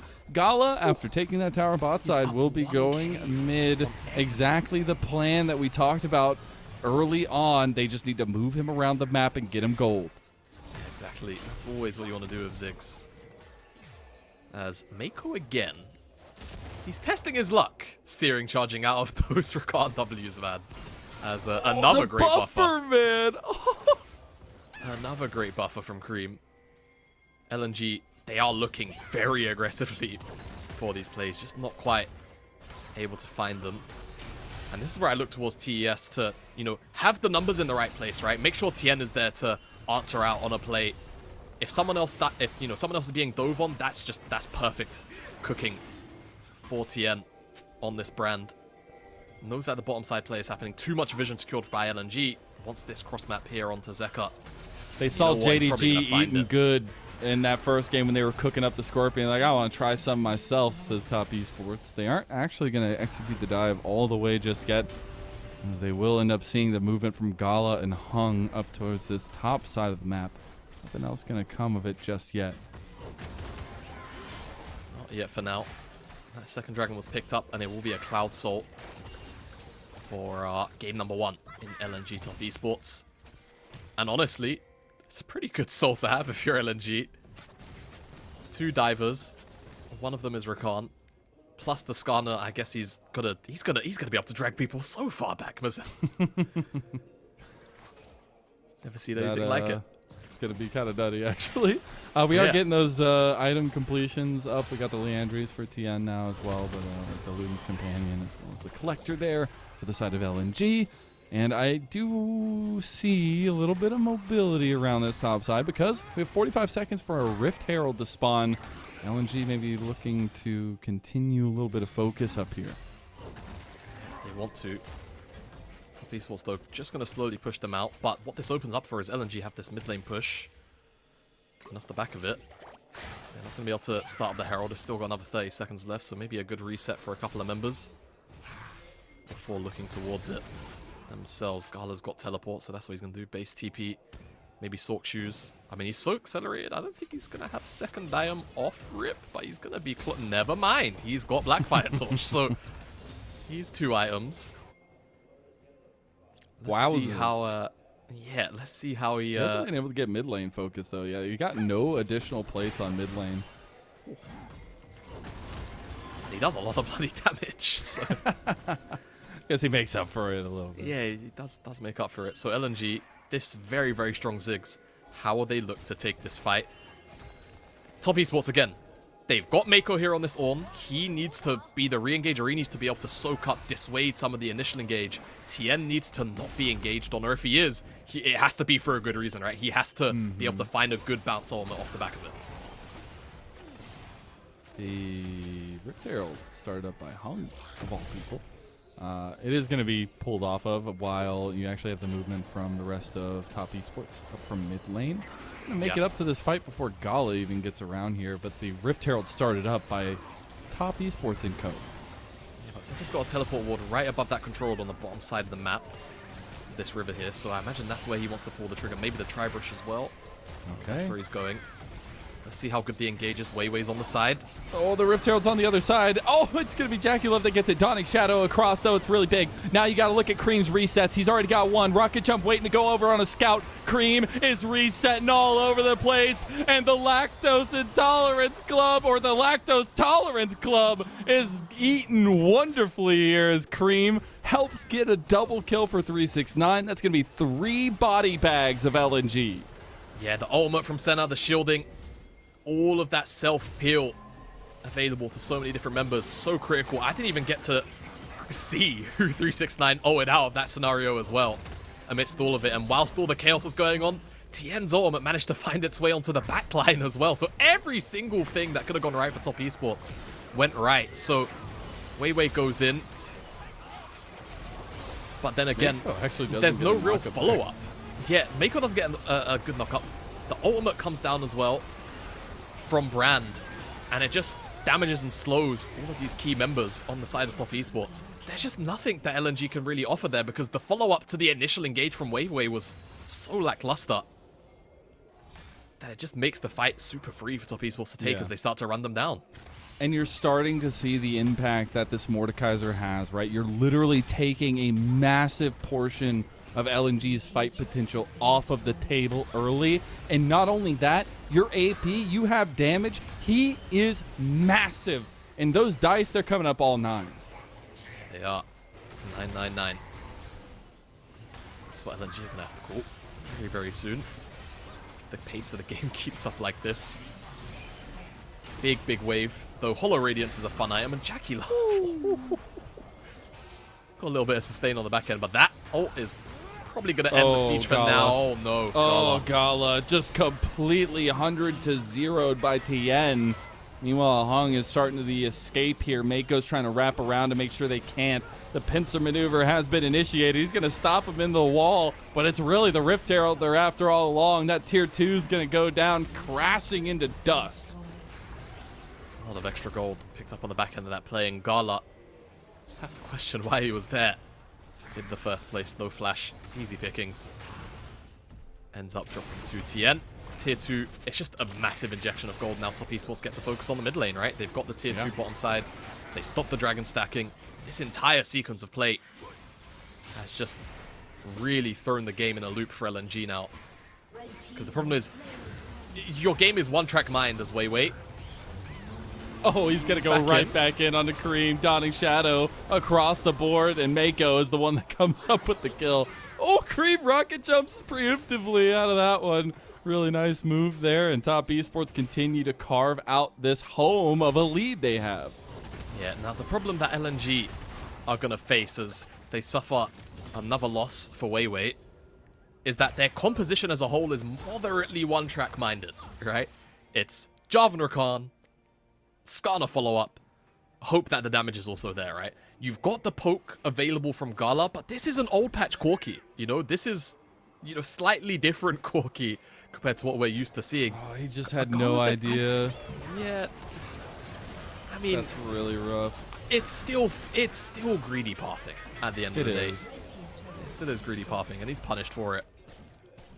Just shouldn't be there. I mean, he knows where Brand is because he just saw him on the ward behind him.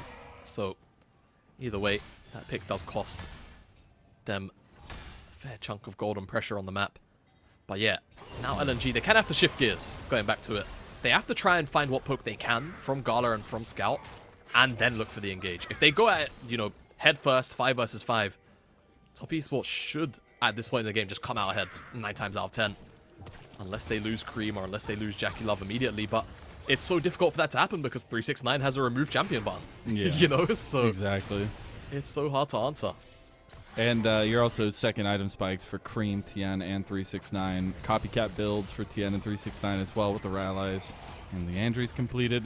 But it's more about the next fights and things, the forcing the Top Esports can do. And you have to remember, this Top Esports team has been at the top of the LPL. They were one of our MSI representatives, but it has not gone well. I wouldn't necessarily call them getting smashed in finals a happy place, right? And so both of these big name orgs are running it back with their comps and the players this time around, and it's been really curious to see it come together for a second split in a row. Yeah, it definitely has. For Top Esports, especially after what was a very, very disappointing year last year. Hold the thought. Oh, he catches Gala. Oh my god, Hug is already gone. Gala's just trying to survive, but there's a man that's just rolling dice in his face, and those dice have spikes. As Top Esports, they get Cream out of there, and Pale goes wide, and LNG just cannot stick it. They can't. It's too difficult. This game is probably more than already far gone. Weiwei. Oh, way. This flag and Little drag. sidestep. That Rallies does so much work, though. You just can't move away from this team. In Top Esports, they were fine sitting back. They were fine farming. Now that we've reached the 20-minute mark, they are fine moving forward, too. Exactly. Now that they've got this much pressure in the game, this much power, they can use Ornalt as an immediate answer to whatever the hell Weiwei and Hung are looking for. They don't have to wait for the engage to finish at all. So far ahead, and, you know, again, if LNG are diving in, they're just offering themselves up to Tien, right, to get completely cooked and start to spread all of that extra AoE damage. Let's look at it again. Ornalt comes down, they're looking proactively. Han goes in, but he's very, very separated from any... He's about 2.5 screens away from anyone. Yeah. Gala gets salted. And, like, yeah, what can do, bro? 6ix9ine just flashes out at the back end, and frankly, he might not have even had to, if we're being honest. Yeah. And that's the scariest part, is Gala is the gold lead. If there was one for LNG. He's literally 3,000 gold up, obviously, over the non-farming Senna. But it is more so, he is the damage factor at this point, it feels like. Him and Scout trying to get to 3 items. But is that going to be enough in enough time? They have bought some time with those dragon stackings. They're going to position around the Baron to maybe force the hand of Top Esports. But they've got a lot of really crucial decisions to make, and one of them is to catch out Mako. They get engaged on, though, in the end, and Jackie Love is in some trouble. He's going to shoot him straight dead as Weiwei is down. Zika chasing out Jackie Love, but he can't catch him with the Ixtal's impact. Look at those fancy feet. He dragged him away while 369 is holding him in the death realm here, and you have become one with the shadows as Jackie Love picks up the kill. Top Esports can do no wrong. They really can't, and they get the 3 kills on the back end. Top Esports, this is a very, very fast Baron. Scout, he's got a big one in the chamber right now, but between him and Gala, they've got to pull off a miracle. Frankly, I don't think they've got it in them. That Baron should go down. No shenanigans, no steal. Smite confirms it. Baron's in, and now they can just go and break the base. end the game very easily. Dragons up as well, just for the sake of picking it up. They will. And more items come through. Riftmaker, Edge of Night as well is going to make diving Jackie Love just that little bit extra harder. Just that tad more difficult. Life's hard for LNG. It's a miracle in the waiting to happen, if they can even find one. Yeah, almost 8,000 gold up as top esports. Their composition only gets scarier. You can see LNG, they know what their composition does. They know they need to stack up and scale down, but it is an advance from LNG that gets completely turned on its head. Whoa! They're going to get the reset for Cream. This might actually be a big moment. They're going to save the kill potentially here. Oh, it's going to go to Jackie Love anyways, and they're going to wipe house here. 3 down already for LNG, and guess who's coming up behind you? It's that damn man who keeps rolling dice at you. Gala, what do you do when you got 9s all in front of you? As that's the last inhib tower on the bot side going down. The mites are aplenty. It's looking like a Zerg rush right now as top esports try to finish off game 1, sub 25 minutes. They're crashing the towers down, and they've made a mark on this series. It's 1-0 to kick us off in dominant style. 11,000 gold in the lead. Clean and decisive. Top esports were that game. LNG had a brief, 5-6 minutes of control. But after that first Herald fight, life was just too difficult. They didn't really have any options, right? Tien, the AoE damage was too much. If they dive onto Jackie Love, well, then Cream's dealing damage, but then also Tien gets a freebie. You can't kill the frontliners. 369 snowballed out of control off that top dive as well. And I think, that was kind of the pre-catalyst to the real catalyst that was the Herald fight. All in all, a very, very good game for top esports. LNG, they've got to go back to the drawing board. They really if 369 doesn't get MVP, I like that Mordekaiser pick. Every team needs to start picking it up if you go into Discarder. That thing is OP to counter it. Yes, it's very niche, but we'll see what game 2 has for us as LNG try to bounce back from that one. We'll be right back after a short break.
Welcome back, everyone, to the LPL Summer Split. I'm Mazel. I'm joined by Jamada, of course, as we crest over into game number 2 of our second series. Top Esports took a pretty roundabout victory in that first one. Mordekaiser coming up clutch. I wonder if we see some adaptation in this fearless style here in game number 2 from LNG. Yeah, right. Like, that Skarner really did get put in the dirt in that 1-to-1, right? We talk a lot about how powerful that champion is, especially in the top lane. But Tien getting his hands on this brand as well, I think, was such a addition to the dog pile of problems that LNG were facing, not only in draft, but just in that game, right? Even though LNG got off to a good start, they even disrupted Tien from getting off a full clear, like off rip, right? It just didn't matter at the end of the day. And once those team fights started rolling through, once Tien was actually able to gain access to lanes to actually impact them, the game just felt over. And yeah, 505, a bunch of AoE damage put out. Tien deserved the MVP. Yeah, and he was still being aggressive at the same time as just hard clearing. He was consistently finding ways to kind of steal one camp here or there over Weiwei, and eventually ended up being at like a 20 CS differential for a majority of the game. You see that immediate swap at 15 minutes, and that's never what you like to see if you're the LNG side, but it's right when the composition started getting strong, right? You started getting lanes broken open a little bit by LNG, and then it started leaning in favor of top. Exactly, right? Very, very hard to get out of that lane situation, even though it was that Ziggs that, you know, broke the first tower, got moved to mid immediately. Yeah, just too hard a situation, just on comp to comp alone. If you don't keep that snowball going, life just, yeah, you have no answers. You have to try and rely on poke, but then it's like, well, you can't even really rely on poke because then Ornn will just start to force the issue instead. So yeah, very, very difficult problem to actually solve for LNG. Oh, we gotta have the pupper cam now. He's got to do it. He's got to do it at least once, right? At least. But yeah, so LNG now, they don't have to deal with any of those champions again. Now it's about, you know, what exactly the adaptation will be. Are they going to try and pick up some of those pieces that Top Esports had themselves, right? Yeah. Because it seems like, to me, you know, at the very least, off of today and what we've seen and some of the trends over the last couple of days of LPL, is that these AP junglers just are seeming to be a lot stronger than the other, you know, traditional options that we've been seeing. Yeah, it seems that way at least so far, and I think the mid lane did play out about the way we expected to. A lot of volatility around that as well, but kind of the way both teams were maneuvering around that, and especially with Gala moving there so quickly. But I guess then the question becomes, how do you adapt from this style? Because we can see LNG maybe take some more onus between Weiwei and Co and try to find a little bit more aggressive stances in that way, but it just feels like Top Esports were able to answer a lot of those early machinations, and that's why you saw, like, after the 15-minute mark, they were set up for success. Yeah, I just think, you know, again, he wants to be a part of the broadcast so bad. He really likes Top Esports. He does like Top Esports. He is a Top Esports fan. Yeah, I feel like if I'm LNG now, what I'm looking for is a slower game, right? A game plan that actually is gonna, you know, not be super messy, because I feel like Top Esports are always very happy to play into that style, and Top Esports want to keep the game as hectic as they can, because it seems like LNG really can't keep up once that happens. I'm going to sort him out. Yeah, because I think no problem. he You're wants totally something, good. so we don't get 24/7. I got you.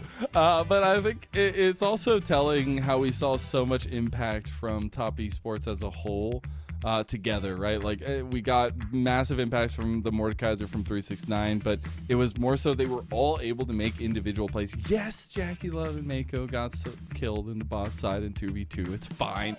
But it was more so now there's a lot of drafting tools still on the table, right? Where they went with some of the more niche picks, and I think it can give a lot of tools to Top Esports going into a game 2 of Fearless that they still have a lot left on the table. Skarner particularly is going to be a big call for me. Is 369 going to be willing to take that one, or is LNG just going to ban it outright?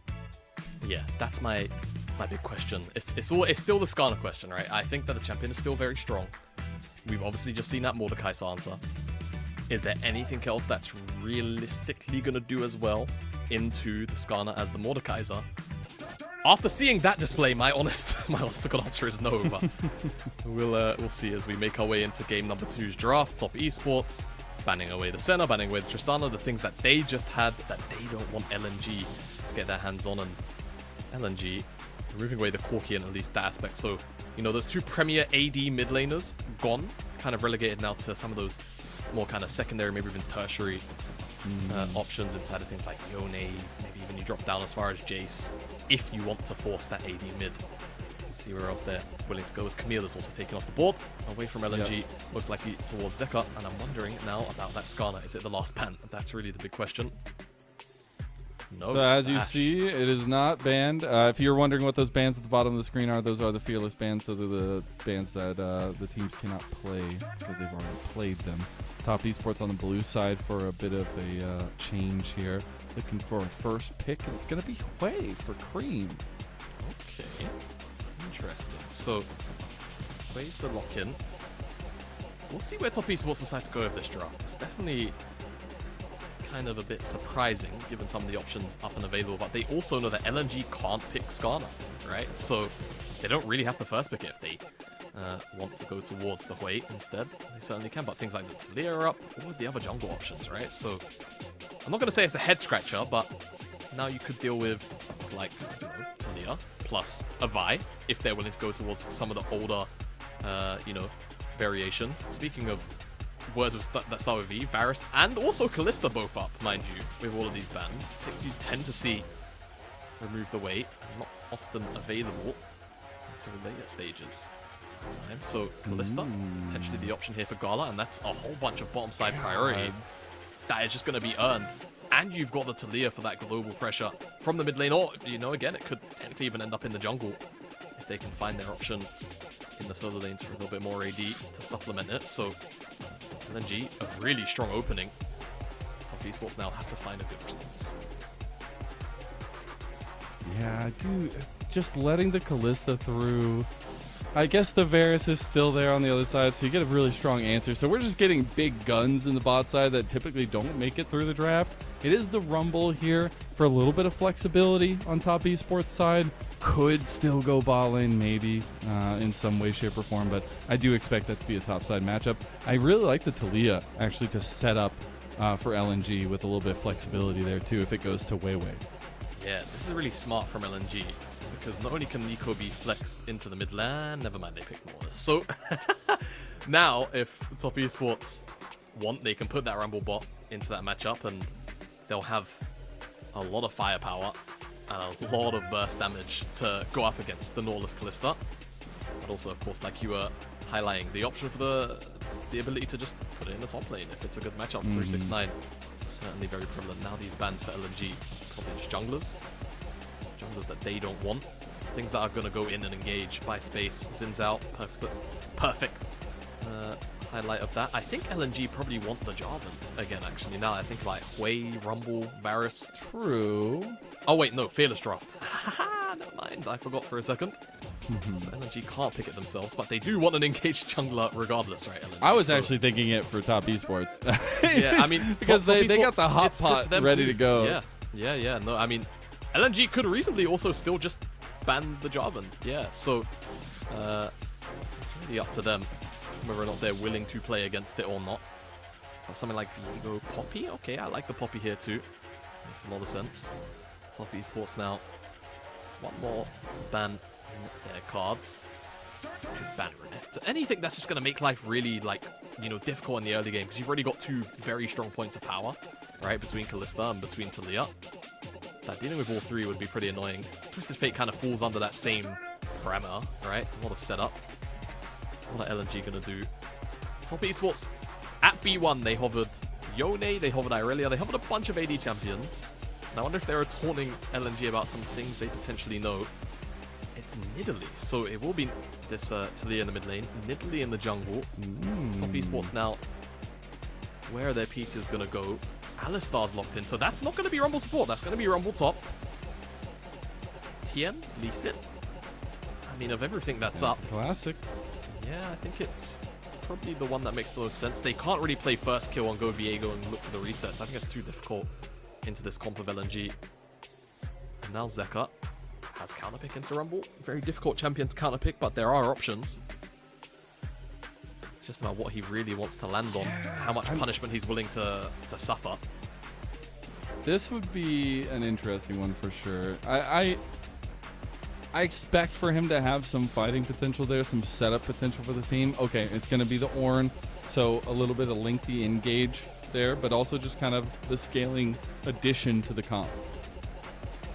Yeah, it's gonna make sure that LNG, you know, they get a little bit of extra gold out of their items. They've got that additional, you know, overhead armor as well, right? It's very nice, of course, to have, you know, the depth charge set up and everything that Norless offers, but having that additional layer of the Call of the Forge God just makes it so hard to answer for top esports, right? And you've got 3 very, very immobile carries at the end of the day with a Lee Sin and an Alistar to play Peel. They have to play their life 24/7. It's going to be very, very hard for them to play out. So I'm looking at LNG here as potential favorites. Looking into this draft, decent scaling. They don't scale better than top esports, but I think they should be able to get themselves into a position where they have such a gold lead that they're always going to be accelerated. So I'm looking at LNG to play tempo early game, to play aggression, and top esports, they're going to have to do their best to consistently scave off that pressure. Yeah, there's a reason why the Varus has not really been let through at all or kind of banned away. The same for the Callista, but the Varus provides so much flexibility there in damage profile. I see a world where that early proactivity doesn't work out for the side of LNG, but I think you can find ways to make it work, especially with a little bit of the momentum that can be got from the Nidalee. But more so, I think the mid lane matchup is really interesting, but all eyes on this Weiwei versus Tien matchup as we go into game number 2, because the early proactivity, the early machinations for both these would-be world star junglers are looking to get up under each other. We'll see how game 2 pans out.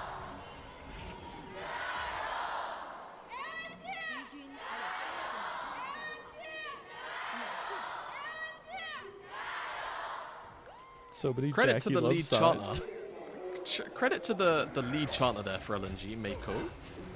How much hurt is he going to take? Not that much. He should This be able is to reset. just chaos. Oh, Bring it.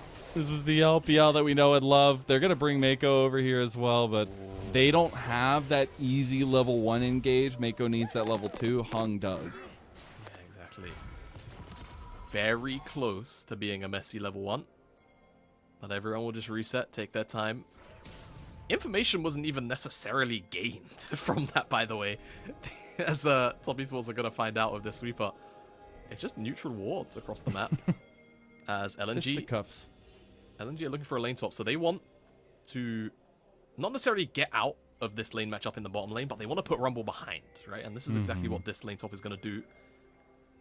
Very often, it's very easy to tunnel vision when it comes to lane swapping about, you know, bottom lane's so important, get them out of bad matchups. This matchup is, you know, fine. It's a volatile one, but now they're going to be able to, you know, get to that first item for relatively free, and 369 is going to suffer, right? In the gold department, in the XP department. Life will be hard for him. And I do love the spellbook pickup by Zika, so be able to have some flexibility trying to get back into the lanes and things like that once the lane swap has been uninitiated. But right now we'll see just roaming top laners at this point, as 369 is going to make his way in mid lane, try to hit a harpoon, and eventually going to take his charge in bot side. On his way to go and assist. Love a Mako in that shove. LNG though, everyone's already here. Weiwei's going to get most of the top side jungle as well. But all in all, it's mostly split fairly well amongst both these two teams. It's just the fact that top esports are a little bit behind in the tempo department. So good lane swap here for LNG. We'll see how much they can actually get off it. How much top esports and where that gold goes for them. A little bit of vision play being gotten as the Gromp was seen there by 369 on the bot side, so they'll know that something probably going down on the top side. So now it's just a rush for the plates. We've seen this time and time again since MSI. It's a strategy that Weibo has been implying literally almost every game they've played. We'll see plates going down either way right now. It looks like 2 apiece should be about it. Mazel as a lane swaps. Oh, no, they can't dive. how do you feel about lane swaps as a play-by-play? You know, like we're probably not going to have much action, as I don't think anyone's really going to look to contest anything too crazy.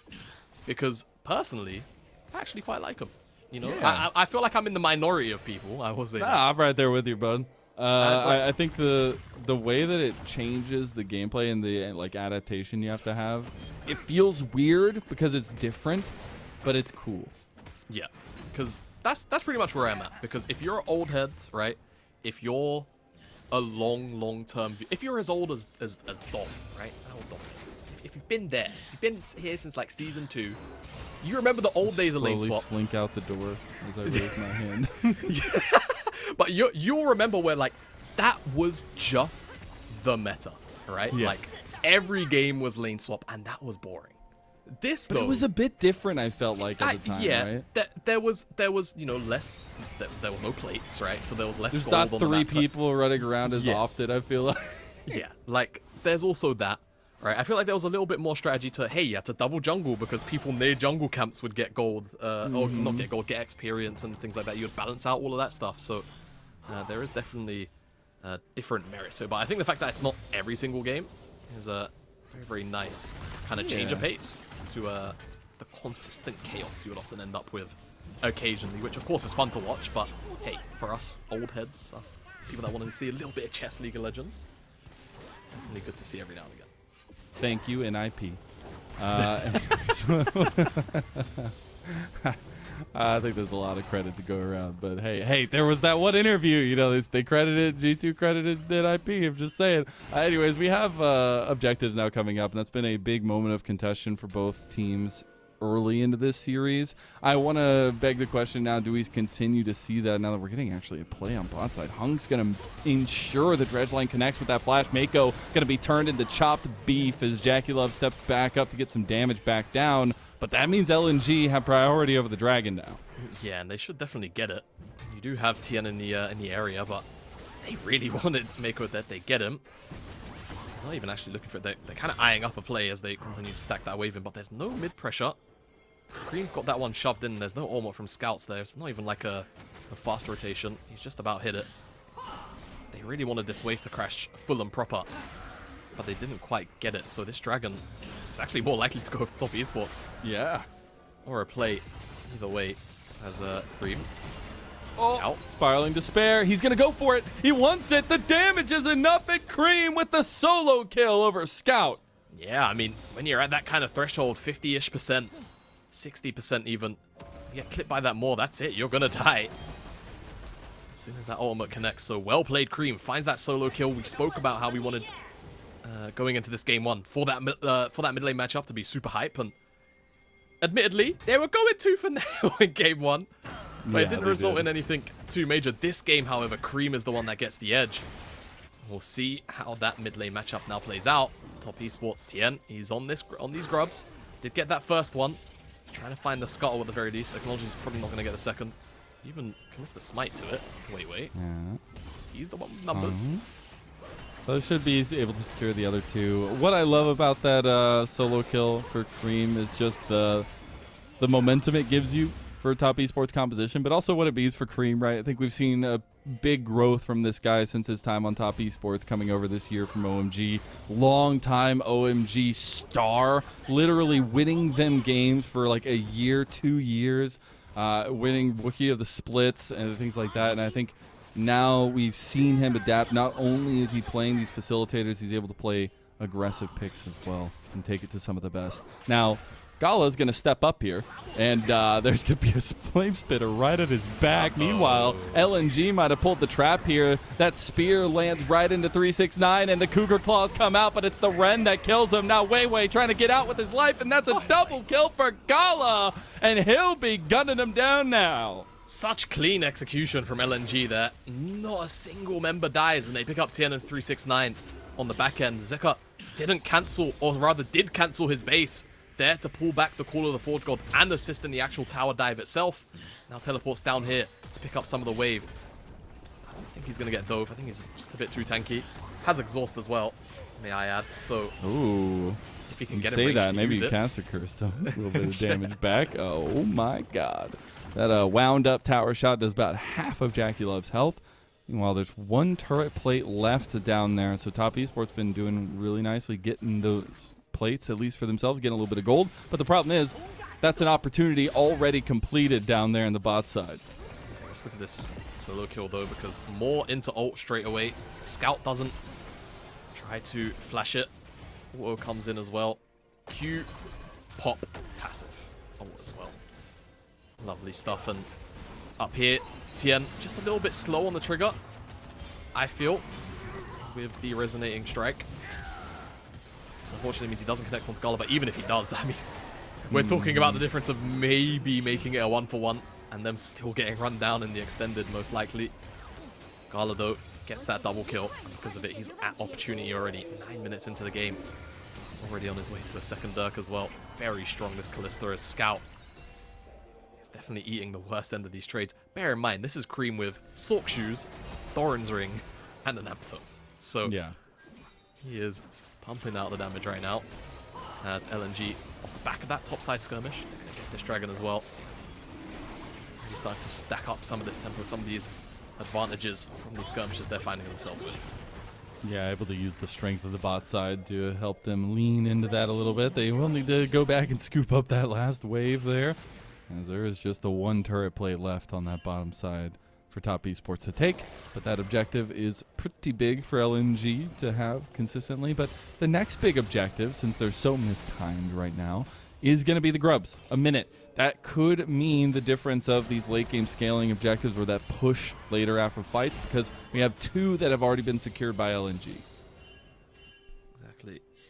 And we saw how, we see constantly how strong grubs are at just like nudging things over the edge, right? Just those extra seconds they can buy in rotations. It just means you can't leave people alone when they're shoving on side lanes. If you accidentally muck up a rotation, all of a sudden you don't have prio mid, you just got one person hitting mid tower and it just dies. So frustrating grubs can be. And I've liked their addition to the game overall since the start of the season, I will say as well, as we have a little bit of brief downtime. But yeah, it does give the top side a little bit more to play for, and it does make the game a little bit more snowbally for that team. I still will say it's a win more objective, right?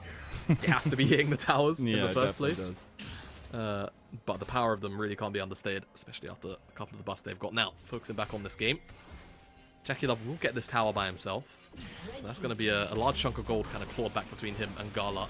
But again, you know, LNG, they are getting their objective in the grubs, and they're probably going to be relatively happy with it.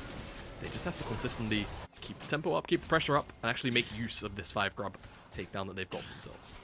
Yeah, interesting timing there from TES. They didn't position around that objective whatsoever. There was really nothing else on the map, though, as well. And maybe just that vision control that LNG have so toughly fought for over on the top side meant that they just didn't want to give the fight there. Now, more plates going over, but this time to the other side of the map where Gala and LNG are going to be picking up their own. And this could be a return turret just like TES got on bot side. Yeah, I mean, even like in this play here, for example, like grubs pretty much got them that tower, right? Like, that could have been half a plate still left up that maybe Top Esports could contest, and those are those crucial seconds. Oh, the ult flies just a bit wide from Cream. Scout holds up against the wall, doesn't budge in his positioning. He pushed him all the way to the side. Okay. Tian, he misses. All right, well, unfortunate for Tian. But, again, Top Esports, they find one win somewhere, and they kind of just end up losing a slightly more extended play. Just a little bit unfortunate for them. Jackie Love, though, up on the top side. And the lane assignment's a little bit slow for LNG, but I don't think they're going to get an additional play off this. Jackie Love just going to back up, unsure of where exactly everyone is on the side of LNG. So, again, just more kind of chess gameplay, as I like to call it. Just trading, resets, looking for gold where they can find it. Yeah, we have first items there for Top Esports for majority. At least Tian, Cream, and Jackie Love are going to be catching up a little bit to LNG's first item spikes there. But I think that's where the conversation of Weiwei Tian becomes a little bit more broad in how they make the moments happen. I think Weiwei is going to be waiting for his team a lot of time to set up for him. Meanwhile, Tian is going to be the one that makes it happen for Top Esports. Yeah, Tian has a pretty big burden on his shoulders this game. He's got to try and make a play into... Oh, hello, Jackie Love. Good headbutt. Good headbutt from Mako. What Jackie Love would have had One to of the use best those for the subs. reason. Exactly. Deep teleport here from Scout. They're moving on looking Cream. Yeah. Cream doesn't know. Cream doesn't know. Oh, now he knows. Does he know? He doesn't flash. Able to get the Severing Bolt off at range. Cream still full health. TN coming over. Now they find him. Oh, on the other side, Mako, he finds the engage on the Gala. Now Top Esports, they've turned it on its head here. Big in Severing Bolt from the side of Cream. Can he get the distance? Oh, he's going to go down. TN, he cleans that one up, and Top Esports now have shown their teeth as they are 1,000 gold up over LNG. Just a couple of Qs TN this game that maybe could have forced something out of LNG, but he snipes hard on the end of that play, which is good. And for Mako, catches out Gala in the river. I think he's the one that got the shutdown though, that's the problem. Does feel a little bit bad for Jackie Love, but at the end of the day, still sniping that off Gala. Gold is gold. He's going to put Mako in a position where he's really going to base for his whole first item now. Yep. Picked up for his team, so still not the end of the world, but you always want that gold in the carries where you can find it, and they got that top tower off the back of the play. So Top Esports definitely feel very, very happy about that, but counterpoint is they do lose this second dragon. That's going to be LNG stacking that one up. The question is it going to be another cloud? We had a lot of clouds today. Oh, 369. 369. He just boldly went where nobody should have gone. And he's going to die to Weiwei, who now has completely overextended himself. Severing Bolt from distance, and Mako's going to pick up a second kill for himself. Fate's call into the double knockup. Zika is trying to fight, but look at Cream. Cream has an Omega angle right now. Severing Bolt flashed out by Gala. They still have a fight. Top Esports still want to go. Mako still wants to get that engage going, but LNG, 4 strong, will move back to mid lane. Yeah, just a bit of an overextension to finish off 369. You get it, but just a little bit too bloodlusted there. I didn't quite catch where Cream's ultimate ended up going. Either I missed all of that. I think I was a little bit too focused on the bottom half of the skirmish, but Gala was chunked at the end of that play, so I imagine it hit him. This is the original topside pick onto Gala. Oh, Flash headbutt Gala. pole. Flash ultimate from Jackie Love just to ensure he can't get out. And I think Aftershock and Trample claimed that, so you know what? That just feels really bad. A little bit unlucky. AoE damage. Can't do much about it. Good snipe there from Tien as well. Just to pour in that little bit of extra gold on the plate. Top Esports though. They killed, Hey, you remember they that killed that tower objective? before that first charge too. You remember that objective that they got forever ago? Yeah, that one's going to come back to bite you here. Top Esports crashing in the mid lane. They're going to get the Weaver's Wall out from Scout, but they've got what they came for. Maybe They're even out more position. than that. Zika almost low. Equalizer not going to get him with the snipe on the end. They get half of the tier 2 in mid lane. LNG able to fight back a little bit here. Yeah, they are. But they're still losing this tier 2 tower almost. Oh, seismic shove. That's big. Mako's almost dead. Scout just Mako claims is the dead. kill, throwing rocks into him. The tower does end up falling. Weiwei's low, but he can chunk spears from distance. Here comes Scout. Oh, Scout. Another seismic shove. Seismic shoves are making the difference here, but it can't get the kills just yet. And LNG will strike, but they'll back off in the end. Honestly, silent MVP of that play is Cream on the way out because just the ability to push out Hung. Oh. Okay, Hung is feeling himself. I don't know if that's what he wanted, but it would have been interesting. I think he's happy that one missed, to be honest. But yeah, just the fact that Cream is able to zone out Hung from being able to follow up. I think it was twice. It was once at the Raptors and then another time. Right, actually on the bottom half Raptors. 2 times back to back. Just ensures that LNG can't find a major punish on the back end of that. And they get Scout Splash for the trouble. So they get everything they need, Top Esports. And all of a sudden, a game that was feeling really, really, you know, pressured for Top Esports, one that LNG had a fair amount of control over, now sees them down just under, or just over rather, 2,000 gold. Starts off with this mid lane siege though, right? I think Scout finds that first seismic shove onto Mako. There's no unbreakable will, so the burst damage is simply just there, executed. But then it's about trying to find that follow-up on that chase out that just means that LNG can't even really trade much more than that Yeah. Mako kill. And you see there, the Unbreakable was literally like 2-3 seconds away from coming off cooldown. Oh, wait. Here comes the Ornhorn, though. Zika ready to call them to battle. They actually just completely take down Jackie Love. Where have we seen this before? But on the other side, now 369 trying to set up a line for Top Esports to retreat back to. They will still have 4 bodies available. There's no objectives up, so they'll back off 2. Very, very tense exchange between these two teams. Jackie Love is caught out by the Call of the Forge God, and now LNG have an opening on this mid tower. They're going to get a good chunk out of it as well. They might even just take the whole thing between grubs, but don't want to overstep their bounds.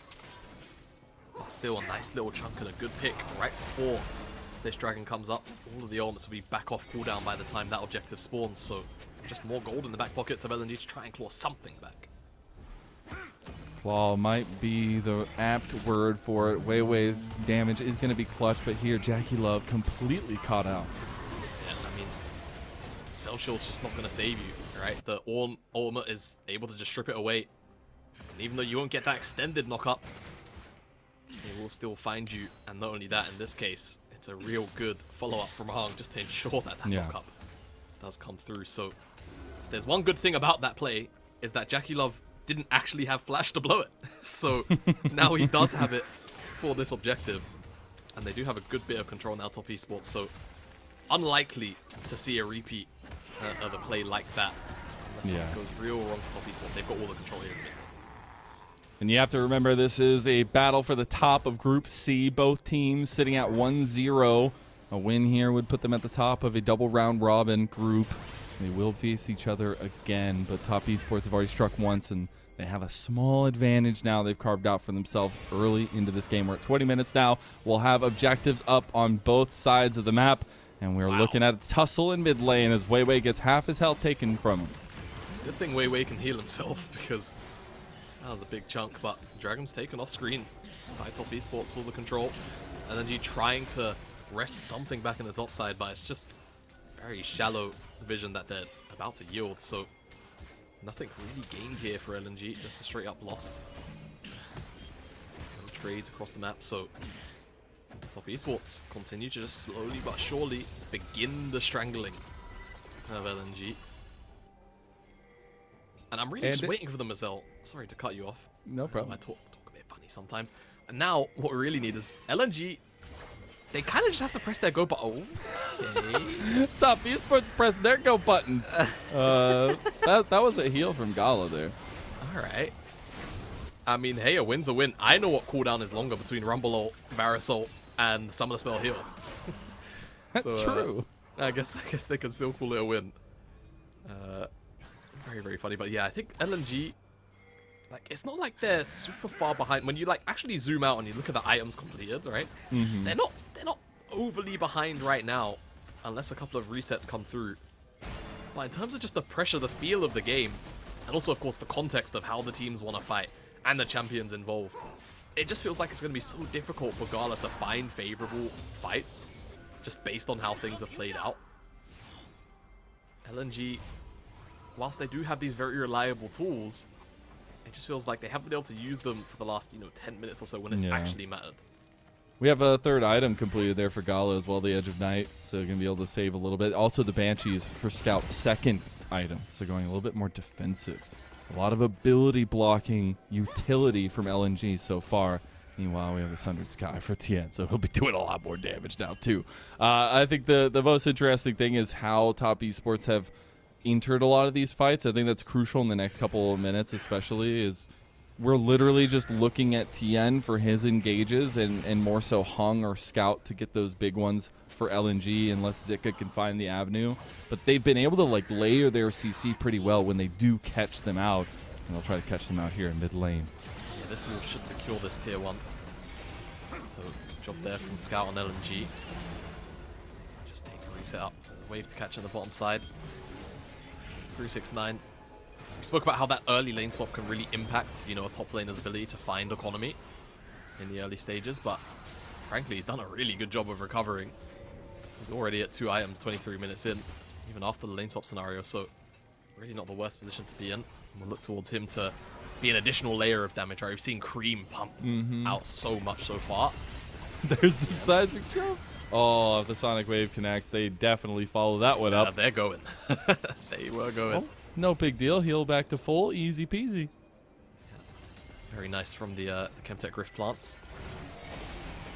But yeah, Top Esports, I mean, they could just keep at range, right? I mean, and that's the very frustrating part about this composition is a lot of its damage can come from just, frankly, almost off-screen, right?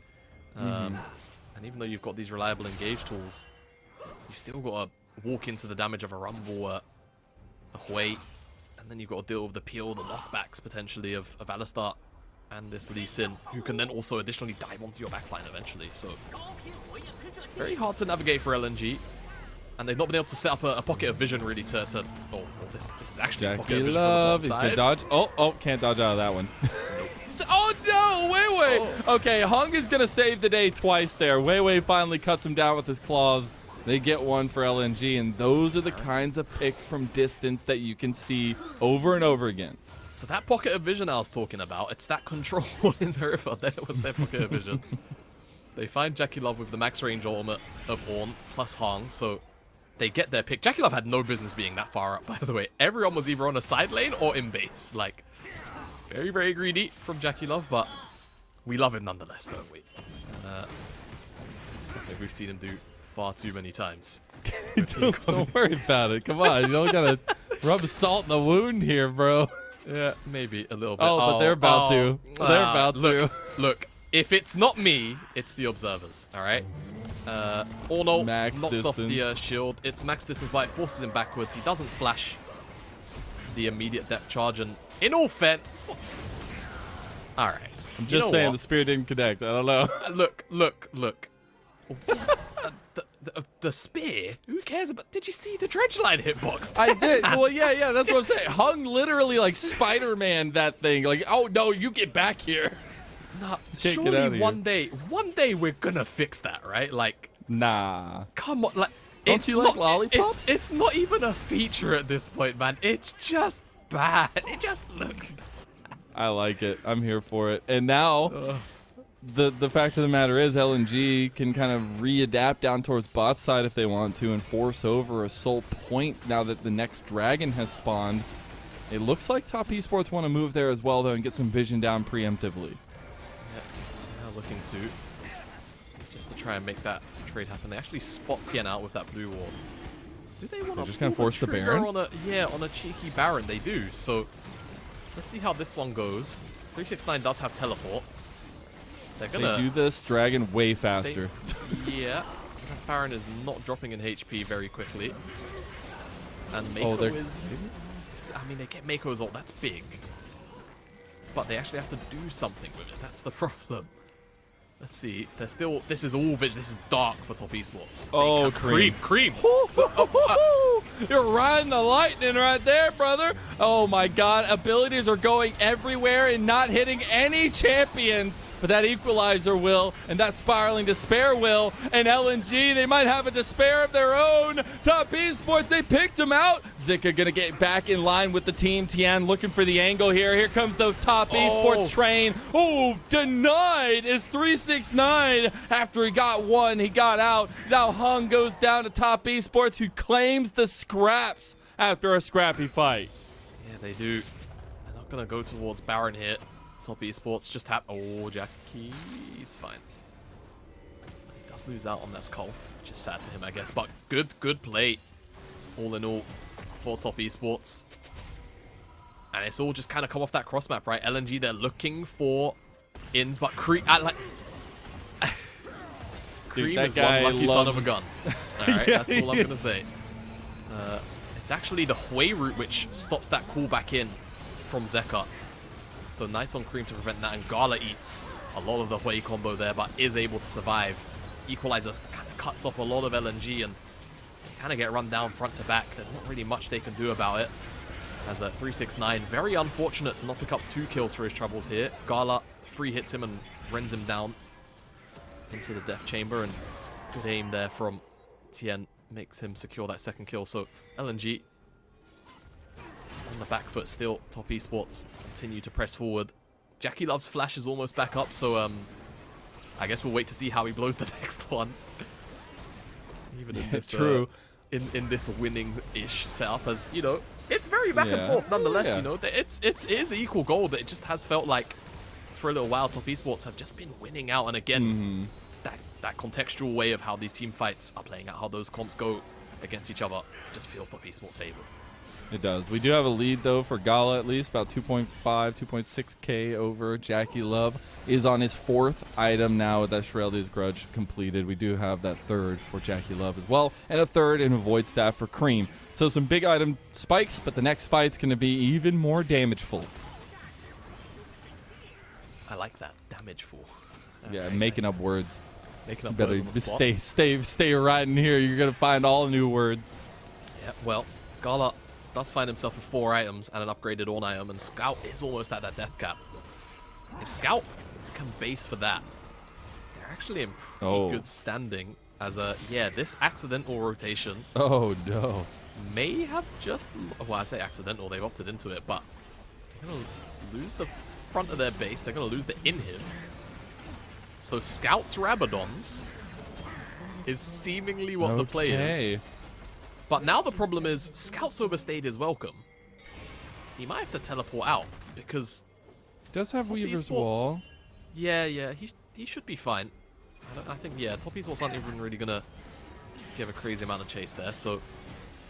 LNG give up mid-inhib, effectively, so that Scout can get the red hat.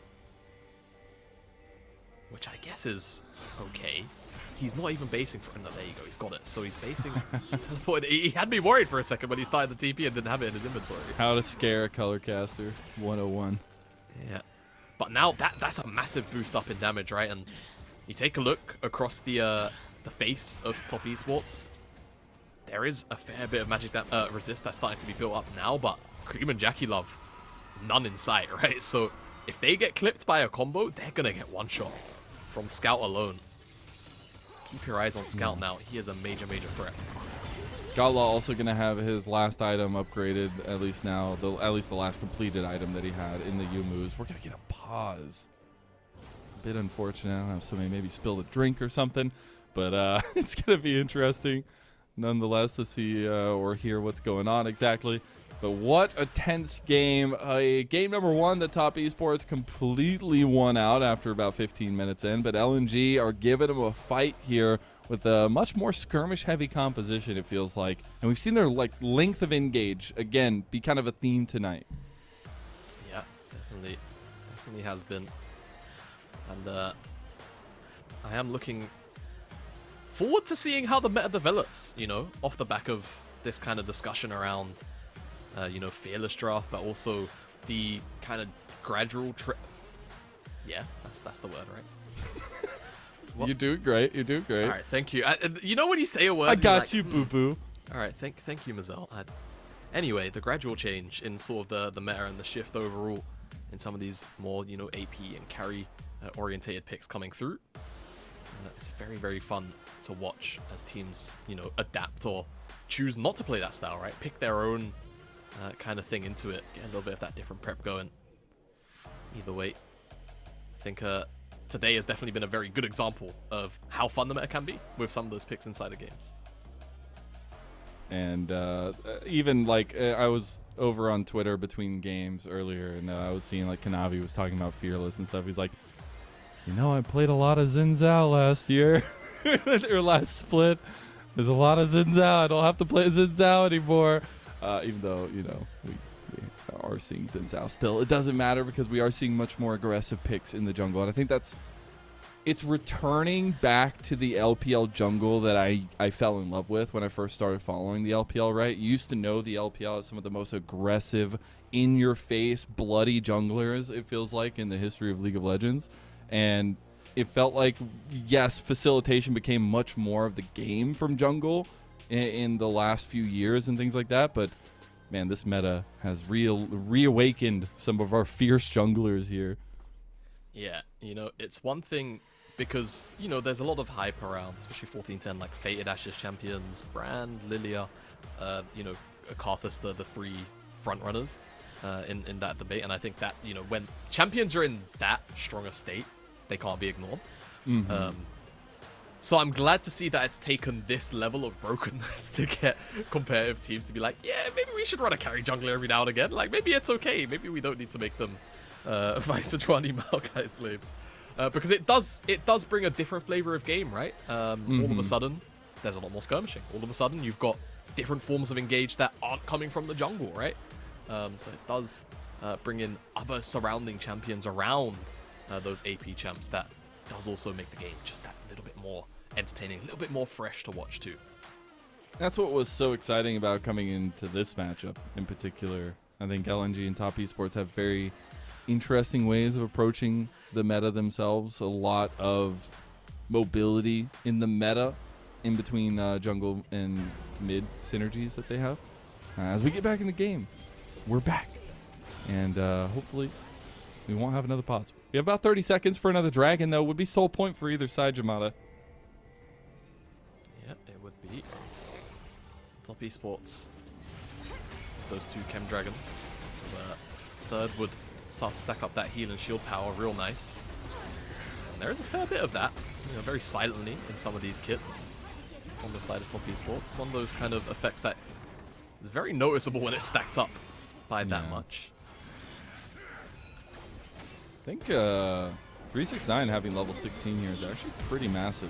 Ooh, we're going to see the flash away from Gala right there. Weaver's wall from the angle of Scout. They actually have a beautiful seismic shove angle here, but they don't get the connection. Tien's going low. Tien's going down. Mako's getting a little bit low himself. LNG looking to scrap this one out, but look, 369, he is very strong, and he is the revitalized front line of Top Esports. They're going to move into the Dragon. There is no Tien to contest this one, but maybe the damage is enough. Dragon, a quarter of health down. 369 going around the side. They don't have a seismic shove on the side of LNG anymore. That Ren stack is starting to get real big, and the LNG just going to try to capitalize on this one. Weiwei's in there like swimwear, baby, and he's going to get it, but he's going to fall after. Mako got the deepest flank I've ever seen. He came from the Mariana Trench, goddammit. And Scout is burned down to a crisp. 369 chasing him out. A seismic shove going to capitalize on it. He makes it out, but he's the only one left to tail the tale. In that initial exchange when Top Esports lost Tien, they dumped all of their ultimates into the Ornn, but the one person that didn't was Cream. And on the backside with that flank, That's it? Cream ends the game with Mako's flank. No And that's just going to be a 2-0, just like that. Dude, you got to get Mako a diving certificate. That's a 2-0 from Top Esports as they look to claim the top spot in Group C. Scout's the only one. Hung is here, but it's too little, too late. And that's an easy victory for the top of Group C. No Baron, no breaks, just pure gas from Top Esports. Off the back of that Dragon fight, 33 minutes in, they closed that game out. Very well played from Mako. He might just earn MVP from that alone, to be honest. That was insane. What a flank is right. Those are the most perfect words. Oh my goodness. I hope we see replays of that fight over and over again on social media. You can at me, you can have whatever. I'll retweet it 5 times because my God, Top Esports just slammed the door on another would-be top contender in their group. Yeah, I mean, LNG, everything about that felt fine until it didn't, until Mako found that angle. Tien was dead, they got the third dragon, but just not having that mid-wave in position either. With the inhibitor already broken too, everything just collapses around them, and yeah, I'm gonna have to take another look. We should hopefully get a replay of that. Oh, I hope right, so. in the highlights package. But my oh my, what a flank is all I can think about now. As 2-0 for Top Esports. They claim that sole position at the top of their group for now, and LNG now sit 1-0, and they're probably gonna feel really sore, really disappointed about that, right? Oh, a yeah. very weak showing in game 1, just to have a very competitive game 2. To lose the game in one team fight. That wasn't even over a Baron. It wasn't even over a Soul, Elder, nothing. Just a random dragon in the game. That wouldn't have really amounted to much. Like, that's the craziest point, is both games ended so abruptly. like sub 25 minutes for the first one. This one, it ended so quickly I didn't even check the clock before we finished. Hopefully we'll get the time scale of that, but it just feels so calculated from Top Esports, because in both games it didn't look like LNG was slouching necessarily, but Top Esports were buying their time with the strategy they know they can implement, and then all of a sudden in both games there was just a flick of the switch and they just win. And I think that shows some of the lethality that this team can bring and the growth that we've seen from them across these last 6 months. Yeah, I just got a very funny notification which I would like to bring up to the broadcast. It's a bit of a beeline. Gala sold his Masterwork upgraded item before the last team fight. Yep. Didn't catch that on live. Very strange. Sorry to derail the whole conversation. It probably wouldn't have even changed the outcome of that fight per se, but still very strange. Probably would have made a little bit of a difference, but probably would have made a little bit of a difference though. You know, this is kind of how it is. Oh, but yeah, God. I think LNG, look, they're probably going to walk away from this series feeling very, very upset, right? That they couldn't even very least take a game off Top Esports, and I think that's very fair. You know, that game on draft, I think it's just one of those things where it looks good until you play it out and you realize, oh, maybe it's not so good, right? Loads of tools Top Esports had to equip themselves with, and then this game, again, I think, not that the draft let them down, but it put them in a really awkward position where Nidalee wasn't set up to really take over the game, right? Yeah. It's very hard to team fight into Hui, into all of these pushbacks, into all of this AoE damage. And then they have a good team fighting composition around the rest of the Nidalee, but it's not really there to support the Nidalee. And if you're not really finding spears, you're not finding poke, before those fights kick off, now you're just playing Nidalee in a straight up team fight comp where it's very easy to get yourself blown up, especially when Cream was so far ahead, and that's also one player I'd like to highlight, who maybe we didn't give so much credit. Found a solo kill onto Scout, and he did so much work on the damage department. Jackie Love probably sniped the most damage in the game because he's playing Lethality Varus. But Cream probably did the most meaningful damage in that game. Cream's way is nuts. And we've seen it from last split go from something that it was a little questionable. Obviously, a lot of people were learning the champion when it first came out. But I think it was something where it was like, is Cream really a Hui player? Now, over the end of last split and MSI to some extent, and now obviously here in 2 separate games of Hui to kick off the split, it has been pretty impressive the way he can layer some of those abilities, and being able to solo kill Scout's pretty big. I think things are looking up for Top Esports in that way, right? They've gotten 2 2-0s now, first over RA, now over LNG. They'll be sitting at the top of Group C. It's really about the continuation of this roster from some of the success in the international sphere. But I think for LNG, my biggest question becomes, why have we not seen a facilitation come out from Weiwei in terms of those picks? Maybe like the Maokai sneaking through or things like that, because we've seen him holistically go for the very skirmish-heavy junglers, the very fighty junglers, the very carry-oriented junglers in the likes of the Nidalees, the Graves, things like that. Yeah, I mean, I'm trying to recall the draft and what was banned, but like, was it Karthus and Brand banned on the set? They could have gone Lilia, that was what it was, right? But they landed on the Nidalee instead. I mean, it's just a strange set of decisions, I think, all in all, you know, when you kind of try and think about what you're feeling out for a draft. And I'm not saying that the draft was everything here for LNG. Yeah. And I think it's a very cop-out way to kind of, especially this series, I think there was a lot of execution things still that fell flat on their face, right? And, you know, more what I'm getting at is it's a very easy band-aid solution to a lot of the problems that they did suffer in this game. Specifically, just the game 2. I'm not always a big fan of Nidalee if it doesn't have setup like this, right? There was no Renekton, there was no, you know, AD mid laner even, right? To consistently get prior, no Tristan, no Yone, nothing like that. To make early skirmishes super powerful. It was just Talia Nidalee with a very strong rest of And that can be good. And it can be good. Get the ball rolling early. Yeah, and it just didn't happen, right? And I think that Or that the was rock really what it rolling was. early. The rock rolling. Got I'll Keep you on your let it toes. slide. Thank you. I'll let it go.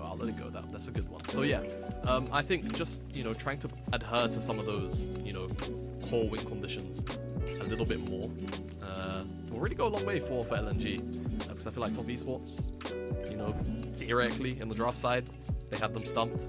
They didn't even ban out the interesting.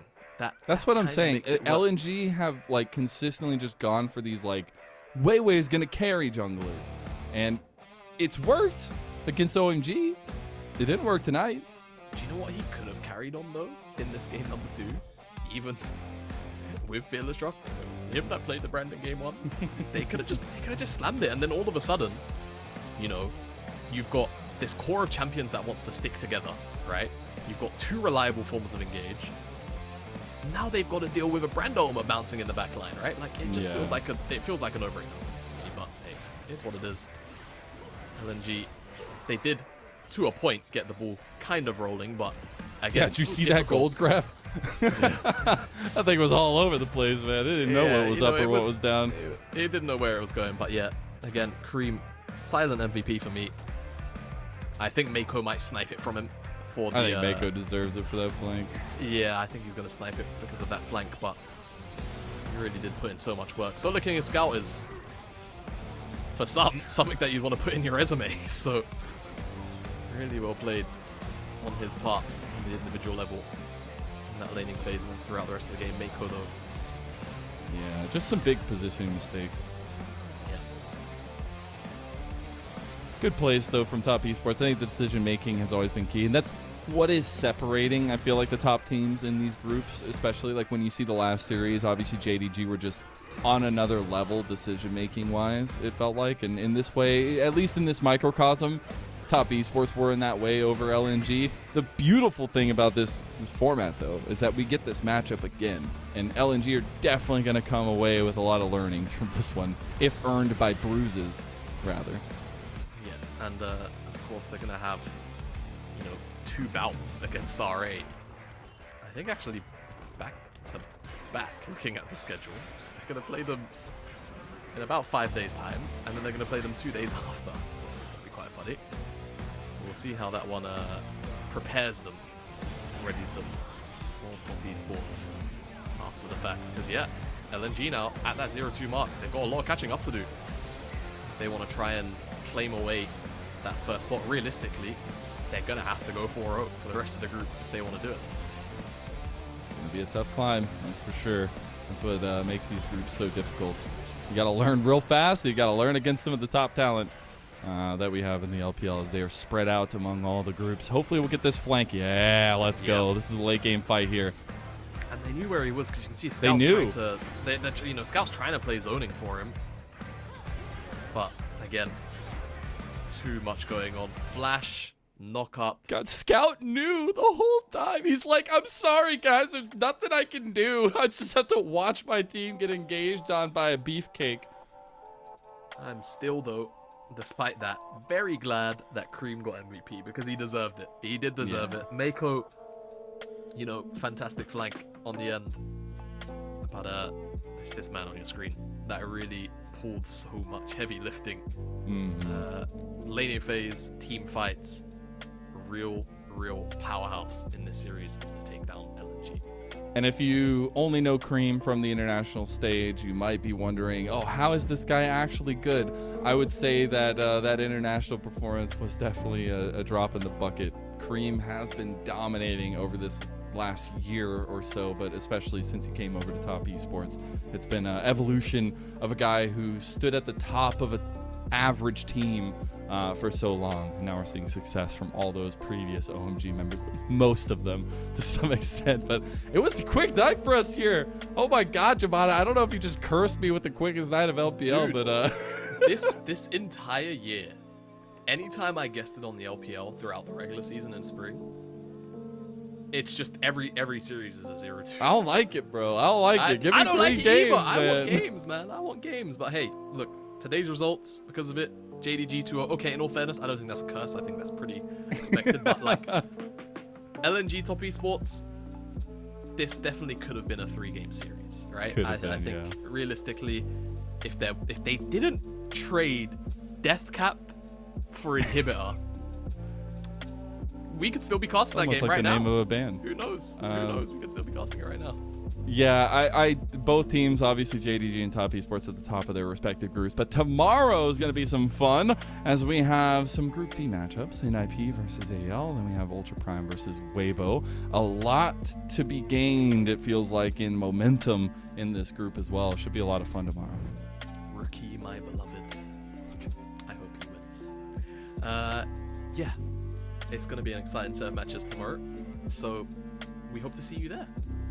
Yeah, it's going to be a lot of fun. Jamada, it was an absolute pleasure to get to cast alongside you, even if it was a quick night. I hope you all had a fun time riding along with us tonight. It was a quick 4 games for you, but the LPL delivers nonetheless. We'll be right back tomorrow for the last day of week number 1, as we will not be on Sunday. So we'll see you there. Goodbye.